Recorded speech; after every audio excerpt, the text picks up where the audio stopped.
Good morning, ma'am. ꯉꯁꯤ newspaper ꯍꯧꯔꯁꯤꯀꯣ. ꯑꯍꯥꯟꯕ ꯅ꯭ꯌꯨꯁꯁꯤꯗꯤ ꯑꯩꯈꯣꯏꯒꯤ ꯕꯣꯠ ꯀꯣ ꯕꯣꯠꯀꯤ ꯀꯩꯅꯣ ꯂꯥꯎꯊꯣꯛꯈꯤꯕꯒꯤ ꯃꯐꯝꯁꯦ ꯑꯁꯥꯝ ꯀꯣ ꯑꯁꯥꯝꯗ ꯀꯦꯔꯂꯥꯗ ꯄꯨꯗꯨꯆꯦꯔꯤ ꯇꯥꯃꯤꯜ ꯅꯥꯗꯨ ꯋꯦꯁ ꯕꯦꯡꯒꯜ ꯁꯤꯁꯦ SIR ꯇꯧꯈꯤꯕ ꯃꯐꯝꯗꯣ ꯉꯥꯛꯇꯅꯤꯀꯣ. SIR ꯇꯧꯈꯤꯕ ꯃꯐꯝꯗꯣ ꯉꯥꯛꯇꯅꯤ. ꯑꯗꯨꯒ ꯃꯣꯏꯁꯦ ꯄꯣꯜ ꯇꯧꯔꯅꯤ ꯀꯣ ꯏꯂꯦꯛꯁꯟ ꯇꯧꯔꯅꯤ. ꯑꯍꯥꯟꯕ ꯑꯣꯏꯅꯀꯣ ꯋꯦꯁ ꯕꯦꯡꯒꯜꯁꯤꯗ ꯑꯩꯈꯣꯏꯒꯤ ꯐꯦꯁ ꯑꯅꯤꯗꯒꯤ ꯍꯦꯟꯅ ꯇꯧꯔꯔꯣꯏꯕꯀꯣ. ꯍꯥꯟꯅ 9 ꯇꯧꯔꯝꯕꯅꯦꯕ ꯃꯣꯏꯁꯦ ꯐꯦꯁ 9 ꯇꯧꯔꯝꯕꯅꯤ, ꯍꯧꯖꯤꯛ 2ꯗ ꯑꯣꯟꯊꯣꯛꯈ꯭ꯔꯦꯀꯣ. ꯑꯗꯨꯒ April 23 ꯑꯃꯅ April 29ꯗ ꯀꯣ. ꯑꯇꯩꯁꯨ ꯍꯥꯏꯗꯤ ꯃꯥꯔꯆꯇ ꯇꯧꯒꯗꯕꯁꯨ ꯌꯥꯎꯔꯤ ꯀꯣ. ꯑꯗꯒꯤ ꯀꯩꯅꯣꯗ ꯅꯣꯇꯤꯐꯤꯀꯦꯁꯟ ꯃꯥꯔꯆ 30ꯗꯒ ꯊꯣꯛꯄꯒꯁꯨ ꯌꯥꯎꯔꯤ. ꯑꯗ ꯁꯨꯃꯥꯏꯅ ꯄꯣꯜ ꯇꯧꯔꯅꯤ ꯍꯥꯏꯅ ꯂꯥꯎꯊꯣꯛꯈꯤ ꯇꯥꯔꯒꯗꯤ ꯑꯩꯈꯣꯏꯅ ꯀꯔꯤ ꯍꯥꯏꯗꯤ ꯑꯇꯣꯞꯄ ꯃꯣꯗꯦꯜ ꯀꯣꯗ ꯑꯣꯐ ꯀꯟꯗꯛ ꯍꯥꯏꯇꯥꯔꯦꯀꯣ. ꯃꯣꯗꯦꯜ ꯀꯣꯗ ꯑꯣꯐ ꯀꯟꯗꯛ ꯍꯥꯏꯅ ꯂꯩꯀꯣ, MCC. ꯃꯣꯗꯦꯜ ꯀꯣꯗ ꯑꯣꯐ ꯀꯟꯗꯛꯁꯦ ꯆꯠꯅꯕ ꯍꯧꯒꯗꯕꯅꯦꯕꯀꯣ. ꯍꯥꯏꯗꯤ ꯀꯩꯅꯣꯁꯦ ꯇꯧ ꯇꯥꯔꯒꯗꯤ, ꯍꯥꯏꯗꯤ ꯁꯤꯒꯨꯝꯕ ꯄꯣꯜ ꯇꯧꯔꯅꯤ ꯍꯥꯏꯅ ꯂꯥꯎꯊꯣꯛꯈꯤ ꯇꯥꯔꯒꯗꯤ ꯃꯣꯗꯦꯜ ꯀꯣꯗ ꯑꯣꯐ ꯀꯟꯗꯛꯁꯦ ꯆꯠꯅꯕ ꯍꯧꯒꯗꯕꯅꯤ. ꯑꯗꯣ ꯃꯣꯗꯦꯜ ꯀꯣꯗ ꯑꯣꯐ ꯀꯟꯗꯛ ꯍꯥꯏꯁꯦ ꯀꯩꯅꯣꯕ ꯑꯗꯨꯗꯣ ꯄꯩꯈꯥꯒꯤ ꯑꯣꯏꯅ ꯍꯥꯏꯐꯦꯠ ꯑꯩ ꯍꯥꯏꯔꯝꯒꯦꯀꯣ.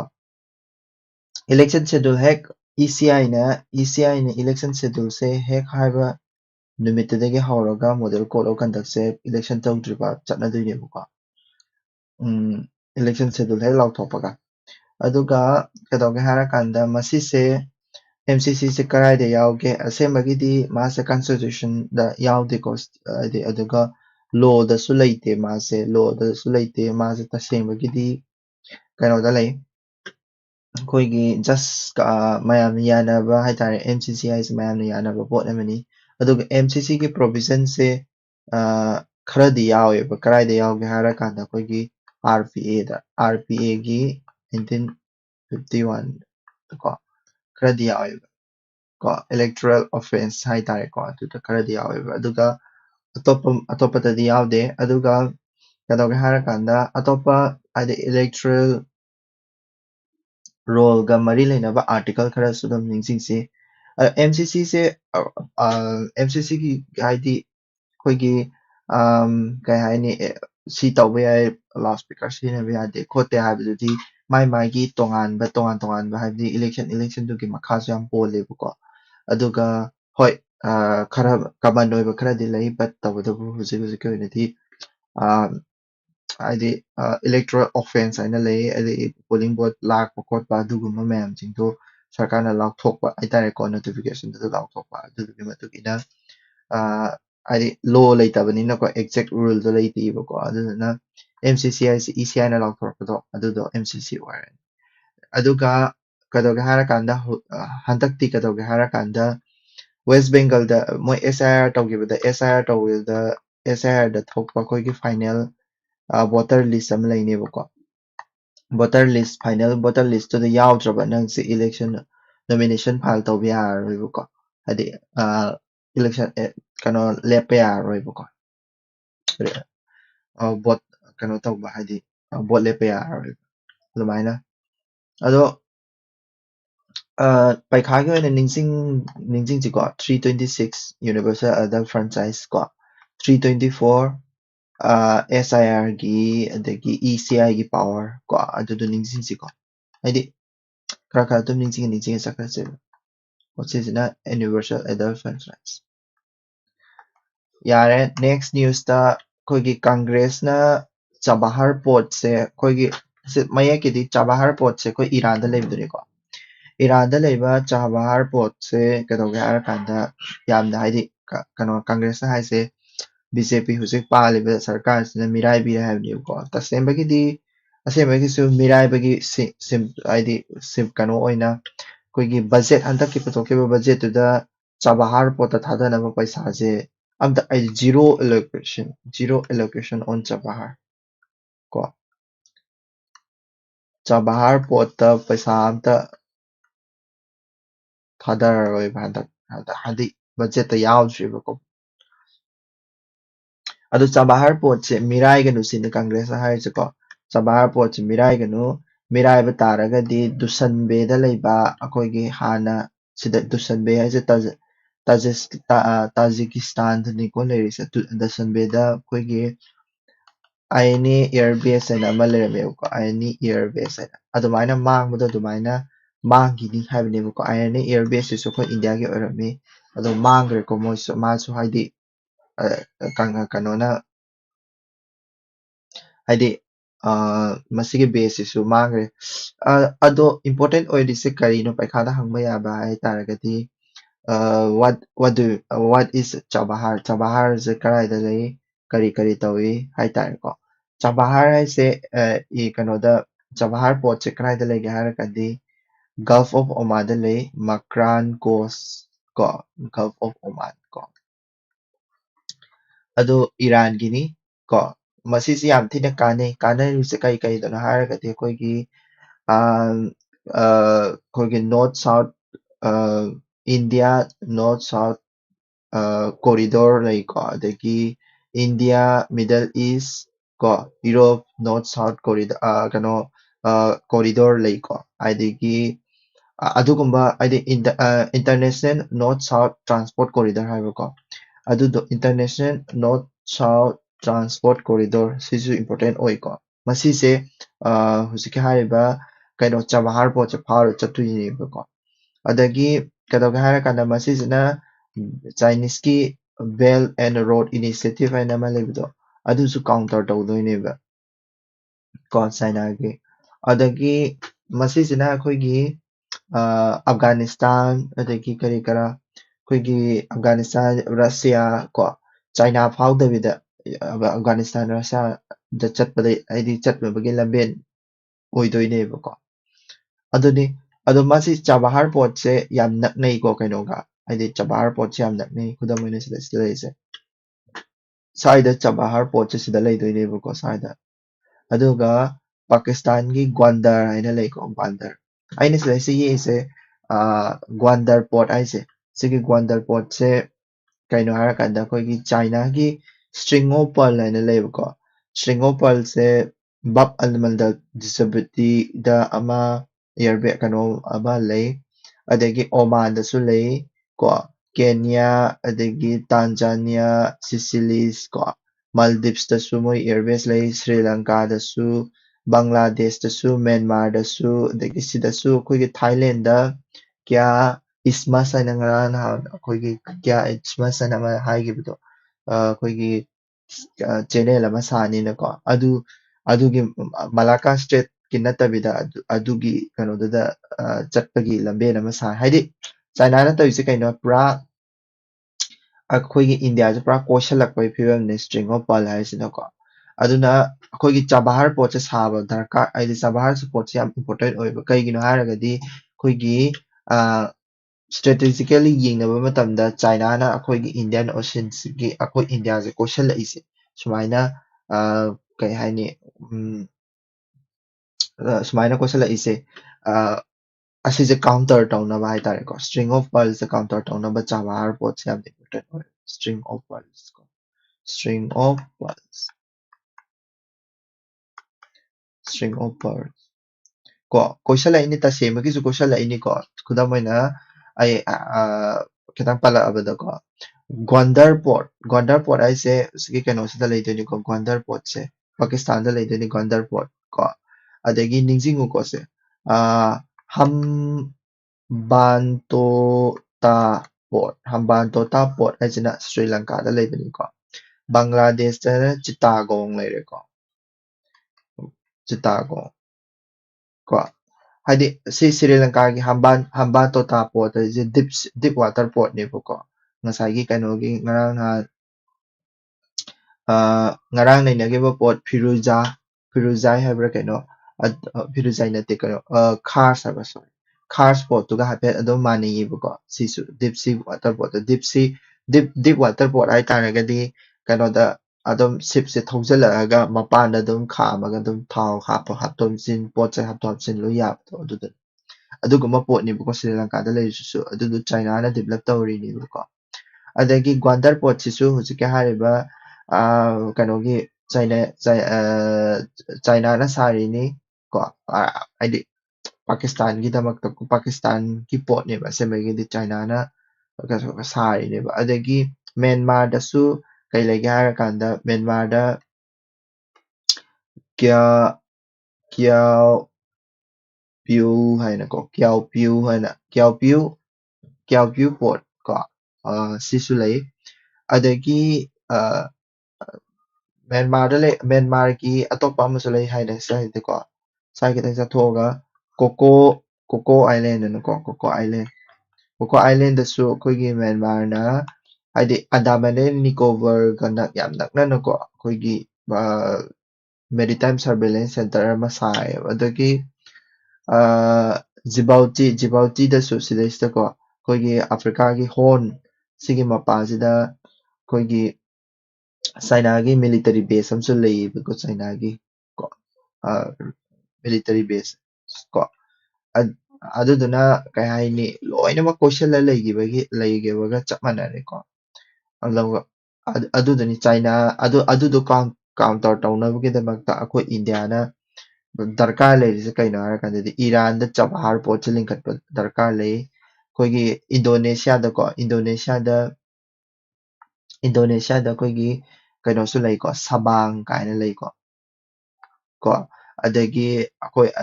ꯁꯤꯁꯤꯁꯨ ꯑꯩꯈꯣꯏꯅ ꯐꯖꯅ ꯀꯩꯅꯣ ꯇꯧꯕ ꯍꯥꯏꯗꯤ ꯀꯩꯅꯣ ꯇꯧꯕ ꯑꯃ ꯆꯪꯉꯦꯕ ꯑꯩꯈꯣꯏꯅ ꯐꯖꯅ ꯀꯟꯇ꯭ꯔꯣꯜ ꯇꯧꯕ ꯑꯃ ꯆꯪꯉꯦꯕꯀꯣ ꯑꯗꯒꯤ ꯗꯨꯀꯝ ꯍꯥꯏꯅ ꯉꯔꯥꯡ ꯅꯍꯥꯟ ꯑꯣꯃꯥꯟꯗꯀꯣ ꯗꯨꯀꯝ ꯑꯩ ꯃꯥꯡꯗꯁꯨ ꯅꯩꯅꯈ꯭ꯔꯕꯅꯤꯀꯣ ꯗꯨꯀꯝꯁꯤꯁꯨ ꯀꯣ ꯑꯗꯒꯤ ꯆꯥꯡꯒꯤ ꯍꯥꯏꯅ ꯂꯩꯀꯣ ꯁꯤꯡꯒꯥꯄꯨꯔꯗ ꯆꯥꯡꯒꯤ ꯀꯣ ꯁꯤꯒꯤ ꯍꯥꯏꯔꯤꯕ ꯃꯐꯝꯁꯤꯡꯁꯦ ꯑꯩꯈꯣꯏ ꯏꯟꯗꯤꯌꯥꯅ ꯃꯁꯤꯁꯦ ꯂꯧꯁꯤꯟꯕ ꯑꯃ ꯆꯪꯉꯦꯕ ꯍꯥꯟꯅꯗꯒꯤꯁꯨ ꯂꯧꯁꯤꯟꯅꯕꯒꯤ ꯑꯥꯏꯗꯤꯌꯥ ꯂꯩꯖꯔꯕꯅꯤꯀꯣ ꯑꯗꯨꯅ ꯑꯩꯈꯣꯏ ꯃꯁꯤꯁꯦ ꯂꯧꯁꯤꯟꯕ ꯑꯃ ꯆꯪꯉꯦꯕ ꯀꯩꯅꯣ ꯍꯥꯏꯗꯤ ꯆꯥꯏꯅꯥꯒꯤ string of pearlsꯦ ꯀꯥꯎꯟꯇꯔ ꯇꯧꯕ ꯑꯃ ꯆꯪꯉꯦꯕ ꯁꯤꯒꯤ string of pearlꯁꯦ ꯇꯁꯦꯡꯅ ꯍꯥꯏꯔꯒꯗꯤ ꯃꯁꯤꯒꯤ string of pearlsꯦ ꯀꯥꯎꯟꯇꯔ ꯇꯧꯕ ꯉꯝꯗ꯭ꯔꯤꯀꯣ ꯍꯧꯖꯤꯛ ꯏꯟꯗꯤꯌꯥꯁꯦ ꯀꯩꯅꯣ ꯍꯥꯏꯗꯤ ꯌꯥꯝꯅ ꯆꯥꯏꯅꯥꯒꯤꯗꯤ ꯌꯥꯝ ꯐꯥꯁ ꯗꯤꯕꯦꯂꯞꯄꯤꯡ ꯑꯣꯏꯔꯤꯕ ꯑꯗꯨꯒ ꯍꯥꯏꯗꯤ ꯑꯐ꯭ꯔꯤꯀꯥ ꯅꯦꯁꯟꯒꯁꯨ ꯆꯥꯏꯅꯥꯁꯦ ꯌꯥꯝꯅ ꯍꯥꯏꯗꯤ ꯀꯩꯅꯣ ꯇꯧꯕ ꯌꯥꯝꯅ ꯏꯝꯄꯣꯔꯇꯦꯟ ꯑꯣꯏꯕ ꯔꯤꯂꯦꯁꯟꯁꯤꯞꯁꯨ ꯂꯩꯀꯣ ꯑꯗꯨꯗꯨꯅꯅꯤꯀꯣ ꯑꯗꯒꯤ ꯉꯁꯥꯏꯒꯤ ꯑꯥꯏꯅꯤ ꯏꯌꯔꯕꯦꯁ ꯍꯥꯏꯅ ꯉꯁꯥꯏꯗ ꯇꯥꯖꯤꯀꯤꯁꯇꯥꯟꯗ ꯂꯩꯈꯤꯕꯗꯣ ꯑꯗꯨꯗꯣ ꯀꯩꯗꯧꯒꯦ ꯍꯥꯏꯔꯀꯥꯟꯗ 20 yearsꯀꯤ ꯍꯥꯟꯅ bilateral agreement ꯑꯃ ꯁꯥꯏꯟ ꯇꯧꯅꯔꯝꯕꯅꯦꯕꯀꯣ 2022ꯗ ꯃꯣꯏꯁꯦ withdrawal ꯇꯧꯈꯤꯕꯅꯦ 2022ꯗ ꯀꯣ 2025ꯀꯤ ꯂꯦꯠ 2025ꯇ ꯄꯨꯔꯥ ꯃꯣꯏꯁꯦ ꯇꯥꯖꯤꯀꯤꯁꯇꯥꯟꯗ ꯂꯣꯏ ꯄꯤꯊꯣꯛꯈ꯭ꯔꯦꯀꯣ ꯍꯥꯏꯗꯤ ꯍꯥꯟꯅ ꯑꯩꯈꯣꯏ ꯏꯟꯗꯤꯌꯥꯒꯤ ꯑꯣꯏꯔꯝꯃꯤꯅꯦꯕꯀꯣ ꯑꯗꯣ ꯑꯩꯈꯣꯏꯒꯤ ꯋꯥꯈꯥꯟ ꯀꯣꯔꯤꯗꯣꯔ ꯍꯥꯏꯅ ꯂꯩ ꯋꯥꯈꯥꯟ ꯀꯣꯔꯤꯗꯣꯔꯒ ꯌꯥꯝ ꯅꯛꯅꯩ ꯍꯥꯏꯗꯤ ꯑꯩꯈꯣꯏꯒꯤ ꯑꯐꯒꯥꯅꯤꯁꯇꯥꯟꯒꯤ ꯋꯥꯈꯥꯟ ꯀꯣꯔꯤꯗꯣꯔ ꯍꯥꯏꯁꯤꯒ ꯌꯥꯝ ꯅꯛꯅꯩꯌꯦꯕꯀꯣ ꯋꯥꯈꯥꯟ ꯀꯣꯔꯤꯗꯣꯔ ꯀꯣ ꯋꯥꯈꯥꯟ ꯀꯣꯔꯤꯗꯣꯔ ꯀꯣ ꯍꯥꯏꯗꯤ ꯄꯥꯀꯤꯁꯇꯥꯟ ꯑꯣꯀꯨꯄꯥꯏ ꯍꯥꯏꯗꯤ ꯁꯤꯗꯩꯁꯤꯗ POK ꯂꯩꯗꯅꯀꯣ POK ꯑꯗꯒꯤ ꯆꯥꯏꯅꯥꯒꯤ ꯖꯤꯟꯖꯤꯌꯥꯡ ꯔꯤꯖꯟ ꯀꯣ ꯁꯥꯏꯁꯦ ꯖꯤꯟꯖꯤꯌꯥꯡ ꯄ꯭ꯔꯣꯚꯤꯟꯁ ꯍꯥꯏꯇꯥꯔꯦꯀꯣ ꯃꯁꯤꯁꯤꯒ ꯍꯥꯏꯗꯤ ꯁꯤꯗꯩꯁꯤꯗ ꯑꯩꯈꯣꯏꯒꯤ ꯏꯌꯔꯕꯦꯁ ꯑꯃ ꯂꯩ ꯇꯥꯔꯒꯗꯤ ꯂꯣꯠ ꯑꯣꯐ ꯏꯟꯐꯣꯔꯃꯦꯁꯟ ꯁꯤꯒꯤ ꯃꯇꯥꯡꯗ ꯑꯣꯏꯒꯦꯔꯥ ꯑꯃꯒꯤ ꯑꯣꯏꯒꯦꯔꯥ ꯂꯣꯠ ꯑꯣꯐ ꯏꯟꯐꯣꯔꯃꯦꯁꯟ ꯄꯤꯕ ꯌꯥꯏꯗꯅꯀꯣ ꯑꯗꯨꯗꯨꯅꯤ ꯑꯗꯣ ꯍꯤꯁꯇꯣꯔꯤꯀꯦꯜꯂꯤ ꯑꯩꯈꯣꯏ ꯇꯥꯖꯤꯀꯤꯁꯇꯥꯟꯒ 1998ꯗ ꯑꯩꯈꯣꯏꯒꯤ ꯇꯥꯖꯤꯀꯤꯁꯇꯥꯟꯗ ꯑꯩꯈꯣꯏꯒꯤꯁꯨ ꯁꯥꯔꯝꯃꯦꯕꯀꯣ ꯏꯌꯔꯕꯦꯁ ꯀꯣ ꯑꯗꯨ ꯃꯤꯂꯤꯇꯔꯤ ꯍꯣꯁꯄꯤꯇꯥꯜꯒ ꯁꯥꯗꯅ ꯑꯩꯈꯣꯏ ꯏꯟꯗꯤꯌꯥꯒꯤ ꯑꯣꯏꯅ ꯇꯣꯉꯥꯟꯅ ꯃꯤꯂꯤꯇꯔꯤ ꯕꯦꯁ ꯑꯃ ꯀꯩꯅꯣꯃ ꯍꯥꯏꯗꯤ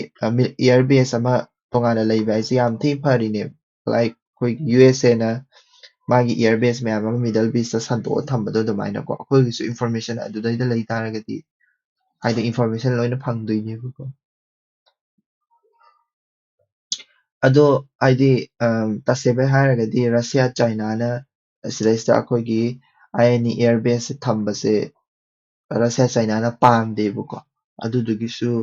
ꯍꯣꯡꯗꯣꯔꯛꯄꯅꯦꯕꯀꯣ ꯑꯗꯨꯒ ꯀꯩ ꯍꯥꯏꯅꯤ ꯇꯥꯂꯤꯕꯥꯟꯅ ꯄꯥꯟꯈꯤꯕꯗꯒꯤ ꯑꯃꯨꯛꯀ ꯍꯦꯟꯅ ꯍꯥꯏꯗꯤ ꯑꯐꯒꯥꯅꯤꯁꯇꯥꯟꯒꯤ ꯁꯥꯏꯠꯇꯒꯤꯁꯨ ꯁꯞꯄꯣꯔꯠ ꯂꯥꯛꯇꯕꯗꯣ ꯑꯗꯨꯗꯨꯒꯤꯅꯤꯀꯣ ꯅꯦꯛꯁꯇ ꯌꯨ ꯑꯦꯁ ꯑꯦꯅ ꯌꯨ ꯑꯦꯁ ꯑꯦꯁꯦ ꯍꯧꯖꯤꯛ ꯍꯧꯖꯤꯛ ꯏꯔꯥꯟꯒ ꯋꯥꯔꯁꯨ ꯑꯗꯨꯝ ꯆꯠꯊꯈꯤꯗꯣꯏ ꯃꯥꯜꯂꯦꯀꯣ ꯍꯥꯏꯗꯤ ꯈꯥꯔꯁ ꯑꯥꯏꯂꯦꯟꯗ ꯕꯣꯝ ꯑꯗꯨꯝ ꯊꯥꯗꯈꯤꯅꯤ ꯍꯥꯏꯔꯤ ꯇ꯭ꯔꯝꯞꯅ ꯐꯣꯔ ꯐꯟꯒ ꯍꯥꯏꯀꯣ ꯌꯥꯝ ꯄꯛꯇꯕ ꯑꯃ ꯌꯥꯎꯔꯤꯌꯦ ꯍꯥꯏꯗꯤ ꯗꯣꯅꯥꯜड ꯇ꯭ꯔꯝꯞꯀꯤ ꯀꯩ ꯍꯥꯏꯅꯤ ꯋꯥꯉꯥꯡ ꯁꯉꯥꯡꯗ ꯀꯣ ꯍꯥꯏꯗꯤ ꯋꯥꯔꯁꯦ ꯆꯨꯝꯅ ꯌꯥꯝꯅ ꯁꯦꯔꯤꯌꯁ ꯑꯣꯏꯅ ꯇꯧꯗꯕ ꯀꯣ ꯑꯗꯒꯤ ꯃꯥꯡꯅ ꯇꯥꯛꯏꯕ ꯃꯌꯥꯝꯁꯤꯡꯁꯦ ꯁꯦꯔꯤꯌꯁ ꯑꯣꯏꯅ ꯂꯧꯗꯕ ꯑꯃ ꯌꯥꯎꯔꯤ ꯑꯗꯣ ꯏꯔꯥꯟꯅ ꯁꯤꯖꯤꯟꯅꯕ ꯍꯥꯏꯇꯥꯔꯦ ꯏꯔꯥꯟꯅ ꯁꯤꯖꯤꯟꯅꯕꯁꯦ ꯀ꯭ꯂꯁꯇꯔ ꯃꯤꯅꯤꯁꯟ ꯍꯥꯏꯅ ꯑꯃꯈꯛ ꯁꯤꯖꯤꯟꯅꯩꯕ ꯀ꯭ꯂꯁꯇꯔ ꯃꯤꯅꯤꯁꯟ ꯀꯣ ꯀ꯭ꯂꯁꯇꯔ ꯃꯤꯅꯤꯁꯟ ꯍꯥꯏꯁꯦ ꯕꯣꯝꯁꯦ ꯁꯨꯃꯥꯏꯅ ꯄꯥꯏꯔꯛꯑꯀꯥꯟꯗ ꯕꯣꯝꯁꯦ ꯄ꯭ꯔꯣꯖꯦꯛꯇꯥꯏꯜ ꯃꯌꯥꯝ ꯑꯃꯗ ꯑꯣꯟꯊꯣꯛꯄ ꯍꯥꯏꯇꯥꯔꯦꯀꯣ ꯄ꯭ꯔꯣꯖꯦꯛꯇꯥꯏꯜ ꯃꯌꯥꯝ ꯑꯃꯗ ꯕꯣꯝ ꯃꯆꯥ ꯃꯆꯥ ꯃꯆꯥ ꯃꯆꯥ ꯃꯌꯥꯝ ꯑꯃꯗ ꯑꯣꯟꯊꯣꯛꯄ ꯍꯥꯏꯇꯥꯔꯦ ꯑꯗꯨꯗꯨꯅꯤꯀꯣ ꯀ꯭ꯂꯁꯇꯔ ꯃꯤꯅꯤꯁꯟꯁꯦ ꯃꯥꯒꯤ ꯀꯟꯚꯦꯟꯁꯟꯒꯤ ꯃꯇꯨꯡ ꯏꯟꯅ ꯀꯩꯅꯣꯅ ꯌꯥꯗꯦꯀꯣ ꯏꯟꯇꯔꯅꯦꯁꯅꯦꯜ ꯕꯣꯗꯤꯁꯤꯡꯅ ꯌꯥꯗꯦꯕ ꯁꯤꯁꯦ ꯁꯤꯖꯤꯟꯅꯕꯁꯦ ꯌꯥꯗꯦꯕ ꯀ꯭ꯂꯁꯇꯔ ꯃꯤꯅꯤꯁꯟꯁꯦ ꯇꯁꯦꯡꯅ ꯍꯥꯏꯔꯒꯗꯤ ꯀꯟꯚꯦꯟꯁꯟ ꯑꯣꯟ ꯀ꯭ꯂꯁꯇꯔ ꯃꯤꯅꯤꯁꯟ ꯍꯥꯏꯅ ꯂꯩ ꯑꯣꯟ ꯀ꯭ꯂꯁꯇꯔ ꯃꯤꯅꯤꯁꯟ ꯍꯥꯏꯅ lay ꯃꯗꯨꯅ ꯌꯥꯗꯦꯕ ꯕꯠ ꯌꯥꯗꯕꯁꯦ ꯁꯤꯒꯤ ꯀꯟꯚꯦꯟꯁꯟꯁꯤꯗ ꯌꯥꯎꯔꯤꯁꯦ ꯏꯟꯗꯤꯌꯥꯁꯨ ꯌꯥꯎꯗꯦ ꯌꯨ ꯑꯦꯁ ꯑꯦꯁꯨ ꯌꯥꯎꯗꯦ ꯏꯖꯔꯦꯜꯁꯨ ꯌꯥꯎꯗꯦ ꯑꯗꯨꯒ ꯏꯔꯥꯟꯁꯨ ꯌꯥꯎꯗꯦꯕ ꯏꯚꯟ ꯏꯟꯗꯤꯌꯥꯁꯨ ꯌꯥꯎꯗꯦꯕ ꯏꯟꯗꯤꯌꯥꯁꯨ ꯁꯥꯏꯟ ꯇꯧꯗꯦꯕ ꯍꯥꯏꯕꯗꯤ ꯃꯁꯤꯒꯤ ꯄꯣꯠꯁꯦ ꯏꯟꯗꯤꯌꯥꯁꯨ ꯑꯗꯨꯝ ꯂꯩꯔꯝꯒꯅꯦꯕ ꯌꯨ ꯑꯦꯁ ꯑꯦ ꯏꯖꯔꯦꯜ ꯏꯔꯥꯟꯁꯨ ꯂꯣꯏ ꯂꯩꯅꯀꯣ ꯑꯗꯨꯅ ꯀ꯭ꯂꯁꯇꯔ ꯃꯤꯅꯤꯁꯟꯁꯦ ꯌꯥꯝ ꯁꯤꯖꯤꯟꯅꯩꯌꯦꯕ ꯍꯧꯖꯤꯛ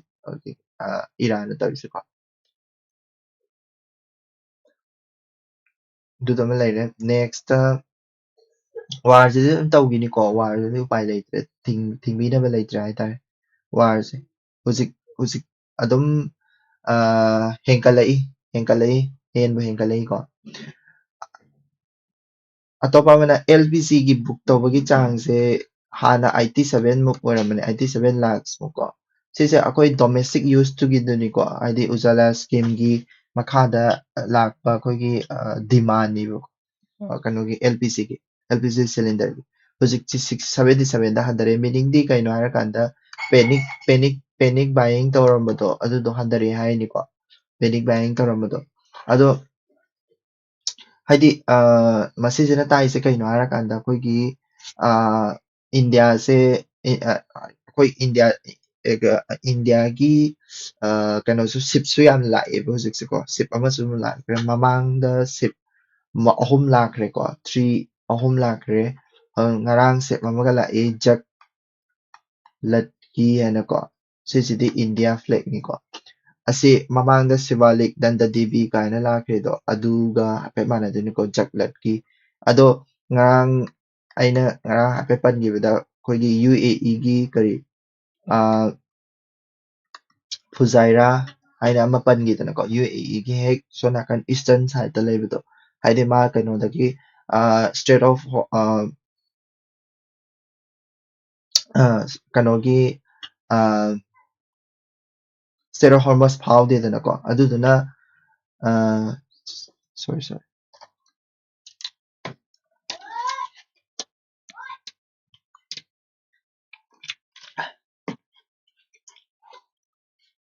ꯃꯥꯁꯦ ꯌꯥꯝ ꯀꯪꯉꯦ ꯁ꯭ꯇꯦꯠ ꯑꯣꯐ ꯍꯣꯔꯃꯁ ꯐꯥꯎꯗꯦꯗꯅꯀꯣ ꯁ꯭ꯇꯦꯠ ꯑꯣꯐ ꯍꯣꯔꯃꯁ ꯐꯥꯎꯗ꯭ꯔꯒꯗꯤ ꯈꯔ ꯍꯥꯏꯗꯤ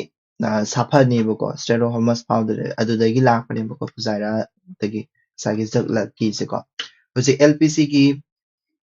ꯗꯤꯃꯥꯟ ꯇꯧꯕꯒꯤ ꯆꯥꯡꯁꯦ ꯍꯟꯊꯔꯛꯑꯦ LPGꯁꯦ ꯍꯧꯖꯤꯛ ꯌꯥꯝ ꯇꯥꯡꯉꯤꯀꯣ ꯑꯩꯈꯣꯏꯁꯨ ꯐꯪꯗꯦ ꯍꯧꯖꯤꯛꯁꯨ ꯐꯪꯗ꯭ꯔꯤ ꯑꯗꯨꯒ ꯀꯩꯗꯧꯒꯦ ꯍꯥꯏꯔꯀꯥꯟꯗ LPG ꯁꯤꯂꯤꯟꯗꯔ ꯀꯩꯅꯣꯒꯤ ꯇꯧꯔꯛꯏꯕ ꯍꯥꯏꯗꯤ ꯇꯧꯔꯛꯏꯁꯤꯗ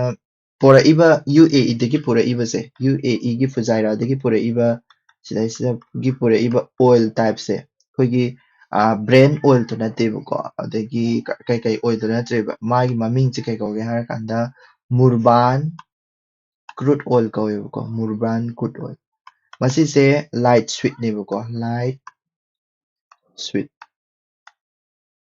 ꯑꯩꯅ ꯃꯃꯥꯡꯗꯁꯨ ꯍꯥꯏꯈ꯭ꯔꯦ ꯀ꯭ꯔꯨꯗ ꯑꯣꯏꯜꯒꯤ ꯇꯥꯏꯞ ꯃꯌꯥꯝ ꯑꯃ ꯂꯩ ꯍꯥꯏꯅ ꯂꯥꯏꯠ ꯍꯦꯚꯤ ꯀꯣ ꯁ꯭ꯋꯤꯠ ꯁꯣꯔ ꯀꯥꯏꯅ ꯂꯩꯀꯣ ꯑꯗꯣ ꯂꯥꯏꯠ ꯍꯥꯏꯇꯥꯔꯒꯗꯤ ꯑꯩꯈꯣꯏꯅ ꯌꯥꯝꯅ ꯌꯥꯡꯕ easily flow ꯇꯧꯕ ꯀꯣ low density ꯑꯣꯏꯕ ꯀꯣ ꯑꯗꯨꯒ easily flow ꯇꯧꯕꯗꯨꯕꯨ ꯑꯩꯈꯣꯏꯅ light ꯍꯥꯏꯌꯦꯕꯀꯣ sweet ꯍꯥꯏꯇꯥꯔꯒꯗꯤ ꯑꯩꯈꯣꯏꯅ ꯁꯜꯐꯔꯒꯤ ꯀꯟꯇꯦꯟꯁꯦ ꯂꯣ ꯑꯣꯏꯕ ꯍꯥꯏꯇꯥꯔꯦ ꯁꯜꯐꯔꯁꯦ ꯌꯥꯝ ꯌꯥꯎꯗꯕ sour ꯍꯥꯏꯔꯒꯗꯤ ꯁꯜꯐꯔ ꯌꯥꯝ ꯌꯥꯎꯕ ꯑꯗꯨꯗꯨꯅ sour ꯑꯣꯏꯕ ꯂꯩ sweet ꯑꯣꯏꯕ ꯂꯩ ꯀꯣ ꯑꯗꯒꯤ light ꯑꯣꯏꯕ ꯂꯩ heavy ꯑꯣꯏꯕ ꯂꯩ ꯑꯗꯨꯃꯥꯏꯅ ꯑꯩꯈꯣꯏꯅ sweet ꯑꯣꯏꯕꯁꯦ ꯑꯌꯥꯝꯕ ꯍꯥꯏꯗꯤ sweet ꯑꯣꯏꯕꯁꯦ ꯑꯌꯥꯝꯕ ꯌꯥꯝ ꯇꯥꯡꯒꯜꯂꯤ ꯇꯥꯡꯉꯤꯀꯣ ꯍꯥꯏꯗꯤ ꯊꯥꯎꯗ ꯑꯣꯏꯔꯁꯨ ꯑꯗꯒꯤ ꯑꯇꯣꯞꯄ ꯑꯃꯅ ꯉꯔꯥꯡꯁꯨ ꯍꯥꯏꯈ꯭ꯔꯦ LPG ꯗꯤꯐ꯭ꯔꯦꯟꯁꯇꯣ ꯑꯗꯨꯒꯤ LPGꯒ ꯀꯣ CNGꯒ PNGꯒ ꯀꯔꯤꯗ ꯈꯦꯠꯅꯒꯦꯕꯀꯣ ꯑꯗꯨ ꯍꯥꯏꯗꯤ LPG ꯍꯥꯏꯁꯤꯅ liquefied petroleum gas CNG ꯍꯥꯏꯁꯤꯅ compressed natural gas PNG ꯍꯥꯏꯁꯤꯅ pipe natural gas ꯍꯥꯏꯕꯅꯤꯀꯣ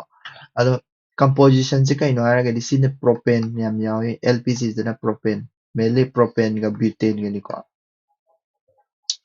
ꯑꯗꯨꯒ CNGꯗꯅ compressed methane ꯑꯌꯥꯝꯕꯅꯤꯀꯣ ꯑꯗꯨꯒ ꯁꯤꯁꯨ PNGꯁꯤꯁꯨ methane ꯑꯌꯥꯝꯕꯅꯤ ꯀꯣ PNGꯒꯤ ꯁꯤꯆꯨꯋꯦꯁꯟꯗ ꯂꯥꯛꯏꯁꯦ ꯉꯔꯥꯡ ꯂꯥꯛꯏꯁꯦ ꯀꯩꯒꯤꯅꯣ ꯍꯥꯏꯔꯒꯗꯤ ꯃꯣꯏꯁꯦ LPGꯒꯤ ꯁꯤꯂꯤꯟꯗꯔꯗꯣ ꯂꯧꯒꯅꯣ ꯍꯥꯏꯕꯅꯦꯕ ꯁꯤ ꯂꯧꯔꯒꯗꯤ LPG ꯁꯤꯂꯤꯟꯗꯔꯒꯤꯗꯣ ꯂꯧꯒꯅꯣ ꯍꯥꯏꯕꯗꯨꯗꯒꯤ PNGꯁꯦ ꯂꯥꯛꯈꯤꯕꯅꯤꯀꯣ ꯑꯗꯩ ꯉꯔꯥꯡ ꯑꯃꯁꯨ ꯍꯥꯏꯈ꯭रे ꯑꯩꯈꯣꯏꯅ ꯑꯗꯨꯝ ꯈꯪꯕ ꯌꯥꯕꯁꯦ ꯀꯩꯅꯣ ꯁꯤꯒꯨꯝꯕ ꯂꯥꯛꯄ ꯃꯇꯝꯗ Essential Commodities Act ꯑꯅ ꯀꯣ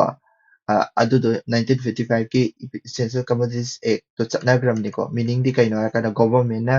ꯃꯁꯤꯒꯨꯝꯕ Essential Commodities ꯌꯣꯟꯕ ꯄꯣꯠ ꯈꯣꯠꯄ ꯀꯥꯁꯦ ꯂꯣꯏꯅ ꯃꯣꯏꯅ ꯄꯥꯏꯁꯟꯈ꯭ꯔꯕꯅꯦꯕ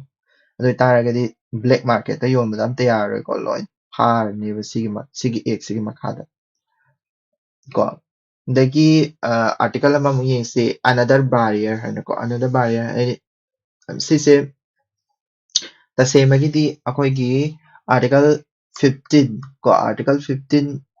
ꯍꯥꯏꯇꯥꯔꯦꯀꯣ ꯑꯥꯔꯇꯤꯀꯜ 15ꯒꯤ ꯃꯇꯨꯡ ꯏꯟꯅ ꯑꯩꯈꯣꯏꯒꯤ ꯅꯨꯄꯤ ꯑꯃꯁꯨꯡ ꯆꯤꯜꯗ꯭ꯔꯦꯟꯗꯀꯣ ꯋꯨꯃꯦꯟ ꯑꯦꯟ ꯆꯤꯜꯗ꯭ꯔꯦꯟꯗ ꯑꯩꯈꯣꯏ ꯑꯥꯔꯇꯤꯀꯜ 15(3) ꯒꯤ ꯃꯇꯨꯡ ꯏꯟꯅ ꯀꯣ ꯑꯥꯔꯇꯤꯀꯜ 3ꯒꯤ ꯃꯇꯨꯡ ꯏꯟꯅ ꯁ꯭ꯄꯤꯁꯦꯜ ꯀꯩꯅꯣꯃ ꯄꯤꯌꯦꯕ ꯁ꯭ꯄꯤꯁꯦꯜ ꯁ꯭ꯇꯦꯠ ꯍꯥꯏꯗꯤ ꯄ꯭ꯔꯣꯇꯦꯛꯇꯤቭ ꯗꯤꯁꯀ꯭ꯔꯤꯃꯤꯅꯦꯁꯟ ꯍꯥꯏꯀꯣ ꯄ꯭ꯔꯣꯇꯦꯛꯇꯤꯚ ꯗꯤꯁꯀ꯭ꯔꯤꯃꯤꯅꯦꯁꯟ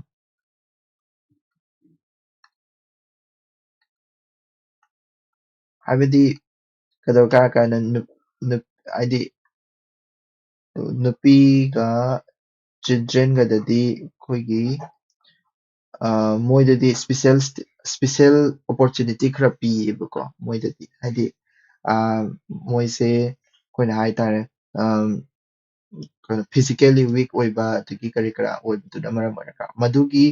ꯄꯥꯔꯠ ꯑꯃꯅꯦꯕ ꯉꯁꯥꯏꯒꯤ ꯃꯦꯟꯁꯇ꯭ꯔꯨꯑꯦꯜ ꯂꯤꯞ ꯍꯥꯏꯔꯤꯁꯤꯁꯨ ꯀꯣ ꯃꯦꯟꯁꯇ꯭ꯔꯨꯑꯦꯜ ꯂꯤꯞ ꯍꯥꯏꯁꯤꯁꯨ ꯑꯗꯨꯗꯩꯗ ꯀꯩꯗꯧꯒꯦ ꯍꯥꯏꯔꯀꯥꯟꯗ ꯃꯦꯟꯁꯇ꯭ꯔꯨꯑꯦꯜ ꯂꯤꯞꯁꯦ ꯄꯤꯕꯤꯌꯨ ꯍꯥꯏꯅ ꯄꯤꯇꯤꯁꯟ ꯊꯥꯔꯛꯄꯅꯤ ꯁꯨꯄ꯭ꯔꯤꯝ ꯀꯣꯔꯠꯇꯀꯣ ꯑꯗꯨꯗꯩꯗ ꯁꯨꯄ꯭ꯔꯤꯝ ꯀꯣꯔꯠꯅ ꯀꯛꯊꯠꯈꯤꯕꯅꯦ ꯄꯤꯇꯤꯁꯟꯗꯣ ꯀꯩꯒꯤꯅꯣ ꯍꯥꯏꯔꯒꯗꯤ ꯃꯦꯟꯁꯇ꯭ꯔꯨꯑꯦꯜ ꯂꯤꯞꯁꯦ ꯁꯥꯡꯗꯣꯛꯍꯜꯂꯣꯅꯀꯣ ꯍꯧꯖꯤꯛ ꯃꯦꯟꯁꯇ꯭ꯔꯨꯑꯦꯜ ꯂꯤꯞ ꯄꯤꯔꯤꯕ ꯍꯧꯖꯤꯛꯁꯦꯀꯣ ꯍꯥꯏꯗꯤ ꯁ꯭ꯇꯦꯠ ꯈꯔꯗꯁꯨ ꯄꯤꯔꯤ ꯕꯠ ꯃꯁꯤꯁꯦ ꯀꯝꯄꯜꯁꯔꯤ ꯑꯣꯏꯅ ꯂꯣꯏꯅꯃꯛꯇ ꯍꯥꯏꯗꯤ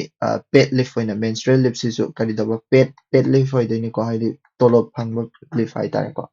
ꯑꯗꯨꯒꯨꯝꯕꯁꯦ ꯄꯤꯌꯣ ꯍꯥꯏꯅ ꯍꯥꯏꯕꯀꯣ ꯃꯦꯟꯁꯇ꯭ꯔꯨꯑꯦꯜ ꯂꯤꯞ ꯄꯦꯗ ꯂꯤꯞꯁꯦ ꯑꯗꯣ ꯄꯤꯇꯤꯁꯟ ꯊꯥꯔꯛꯄꯗꯣ ꯁꯨꯄ꯭ꯔꯤꯝ ꯀꯣꯔꯠꯅ ꯌꯥꯗꯦ ꯁꯨꯄ꯭ꯔꯤꯝ ꯀꯣꯔꯠꯅ ꯌꯥꯗ꯭ꯔꯤꯒꯩ ꯃꯔꯝꯗꯤ ꯀꯩꯅꯣ ꯍꯥꯏꯔꯀꯥꯟꯗ ꯃꯔꯨꯑꯣꯏꯅ ꯑꯥꯔꯇꯤꯀꯜ 15 ꯑꯃꯁꯨꯡ ꯑꯗꯒꯤ ꯀꯔꯤꯅꯣ 42ꯗꯤ DPSPꯅꯤꯀꯣ ꯇꯁꯦꯡꯕꯒꯤꯗꯤ ꯃꯁꯤꯁꯤꯅ ꯑꯩꯈꯣꯏꯒꯤ ꯍ꯭ꯌꯨꯃꯦꯟ ꯀꯟꯗꯤꯁꯟ ꯍꯥꯏꯇꯥꯔꯦ ꯍ꯭ꯌꯨꯃꯦꯟ ꯑꯦꯟ ꯖꯁ ꯀꯣ ꯀꯟꯗꯤꯁꯟ ꯐꯣꯔ ꯋꯥꯔꯛꯁ ꯍꯥꯏꯕꯀꯣ ꯍꯥꯏꯕꯗꯤ ꯊꯕꯛ ꯇꯧꯕ ꯃꯇꯝꯗ ꯌꯥꯝꯅ ꯀꯟꯗꯤꯁꯟ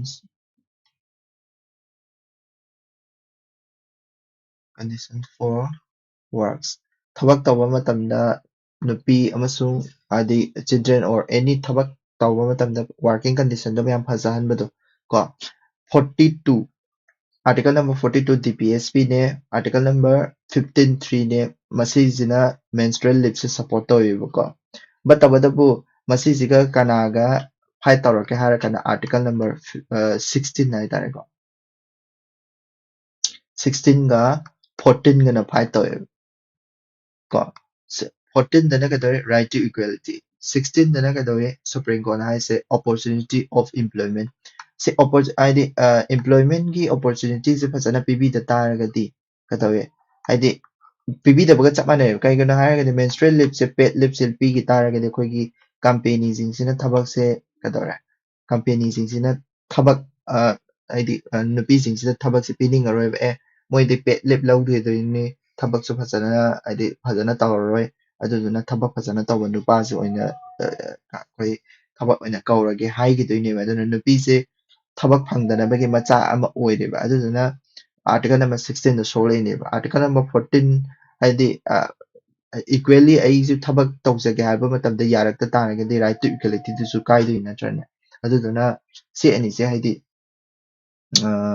ꯀꯩ ꯍꯥꯏꯅꯤ ꯍꯥꯏꯗꯤ ꯑꯅꯤꯁꯤꯒꯤ ꯃꯔꯛꯇ ꯈꯦꯠꯅꯔꯛꯄꯗꯣ ꯑꯗꯨꯗꯨꯅꯤꯀꯣ ꯑꯗꯨꯗꯨꯅ ꯑꯩꯈꯣꯏꯒꯤ menstrual leave ꯁꯦ female labor participation ꯍꯥꯏꯅ ꯂꯩꯀꯣ female labor force ꯀꯣ female labor force participation rate ꯍꯥꯏꯅ ꯑꯃ ꯂꯩ ꯍꯥꯟꯅ ꯑꯩꯈꯣꯏ ꯁꯤꯁꯦ ꯌꯥꯝ ꯁꯣꯜꯂꯝꯃꯤ ꯂꯥꯏꯛ ꯑꯩꯈꯣꯏꯒꯤ 27 ꯑꯗꯥꯏꯗ ꯂꯩꯔꯝꯕꯗꯒꯤ ꯍꯧꯖꯤꯛꯇꯤ 41.7%ꯗ ꯂꯩꯀꯣ ꯃꯁꯤꯅ ꯇꯥꯛꯄꯗꯤ ꯀꯩꯅꯣ ꯍꯥꯏꯔꯀꯥꯟꯗ ꯅꯨꯄꯤꯁꯦ ꯊꯕꯛ ꯁꯨꯕ ꯍꯦꯟꯒꯠꯂꯛꯏꯅꯤ ꯃꯁꯤ ꯊꯕꯛ ꯁꯨꯕꯁꯦ ꯍꯟꯊꯔꯛꯀꯅꯤ ꯍꯥꯏꯕꯅꯤꯀꯣ ꯃꯤꯅꯤꯡꯗꯤ ꯀꯩꯅꯣ ꯍꯥꯏꯔꯀꯥꯟꯗ ꯁꯨꯃꯥꯏꯅ menstrual leave ꯁꯦ paid leave ꯀꯥꯟꯗ ꯁꯨꯃꯥꯏꯅ ꯄꯤꯕꯤꯈꯤꯕ ꯑꯣꯏꯇꯥꯔꯒꯗꯤ ꯍꯟꯊꯔꯛꯀꯅꯤ ꯍꯥꯏꯕ ꯍꯥꯏꯗꯤ ꯃꯁꯤꯁꯤꯅ hindrance ꯑꯣꯏꯒꯅꯤ ꯍꯥꯏꯕꯀꯣ ꯑꯗꯨꯗꯨꯅꯤꯀꯣ ꯑꯗꯒꯤ menstrual leave ꯁꯦ menstruation ꯇꯧꯔꯕ ꯃꯇꯝꯗ ꯂꯧꯒꯗꯣꯏꯅꯦꯕꯀꯣ ꯑꯗꯣ ꯅꯨꯄꯤ ꯈꯔꯗꯤ menstrual cycleꯁꯦ ꯌꯥꯝꯅ ꯆꯥꯡ ꯅꯥꯏꯗꯕꯒꯁꯨ ꯌꯥꯎꯋꯤꯗꯅꯀꯣ ꯑꯗꯨꯅꯁꯨ ꯐꯠꯇꯕ ꯑꯣꯏꯔꯛꯀꯅꯤ ꯀꯥꯏꯅ ꯁꯤꯗꯁꯨ ꯍꯥꯏꯌꯦꯕꯀꯣ ꯑꯗꯨꯅꯤꯏꯗꯤꯇꯔꯅ ꯐꯣꯡꯗꯣꯛꯄꯗꯨꯅꯤꯀꯣ next article amada oil price reflects geopolitical risks not only supply ꯍꯥꯏꯕꯀꯣ oil price ꯁꯦ ꯍꯧꯖꯤꯛ ꯍꯥꯏꯗꯤ ꯀꯩ ꯍꯥꯏꯅꯤ ꯌꯥꯝ ꯇꯥꯡꯈꯠꯂꯦꯀꯣ ꯍꯧꯖꯤꯛꯇꯤ ꯍꯥꯟꯅ ꯋꯥꯔ ꯃꯃꯥꯡꯗ ꯄꯤꯔꯝꯃꯤꯁꯦ $57ꯅꯦꯕꯀꯣ ꯑꯗꯨꯕꯨ ꯍꯧꯖꯤꯛꯇꯤ ꯕꯦꯔꯦꯜ ꯑꯃꯗ 118 ꯕꯦꯔꯦꯜ ꯌꯧꯈ꯭ꯔꯦ ꯍꯧꯖꯤꯛ ꯁꯨꯝ ꯇꯥꯡꯈꯠꯂꯛꯈꯤꯅꯤꯀꯣ 200 300ꯀ ꯌꯧꯔꯛꯈꯤꯅꯤꯀꯣ ꯑꯗꯣ ꯑꯩꯈꯣꯏꯒꯤ ꯁ꯭ꯇ꯭ꯔꯦꯠ ꯑꯣꯐ ꯍꯣꯔꯃꯁ ꯍꯥꯏꯇꯥꯔꯦꯀꯣ ꯁ꯭ꯇ꯭ꯔꯦꯠ ꯑꯣꯐ ꯍꯣꯔꯃꯁꯁꯦ ꯃꯁꯤꯁꯤꯅ ꯍꯦꯟꯗꯜ ꯇꯧꯔꯤꯁꯦ 1/5 of the worldꯅꯦꯕꯀꯣ ꯑꯗꯨꯒ ꯁ꯭ꯇ꯭ꯔꯦꯠ ꯑꯣꯐ ꯁ꯭ꯋꯤꯁ ꯀꯣꯔꯤꯗꯣꯔ ꯍꯥꯏꯇꯥꯔꯦꯀꯣ ꯁ꯭ꯋꯤꯁ ꯀꯦꯅꯦꯜ ꯍꯥꯏꯇꯥꯔꯦ ꯁ꯭ꯋꯤꯁ ꯀꯦꯅꯦꯜ ꯑꯃꯁꯨꯡ ꯕab ꯑꯜ ꯃꯟꯗꯞ ꯍꯥꯏꯇꯥꯔꯦ ꯕab ꯑꯜ ꯃꯟꯗꯞ ꯑꯩꯁꯦ ꯈꯪꯉꯤꯀꯣ ꯁ꯭ꯋꯤꯁ ꯀꯦꯅꯦꯜꯗꯒꯤ ꯊꯣꯛꯂꯛꯑꯀꯥꯟꯗ ꯉꯁꯥꯏꯒꯤ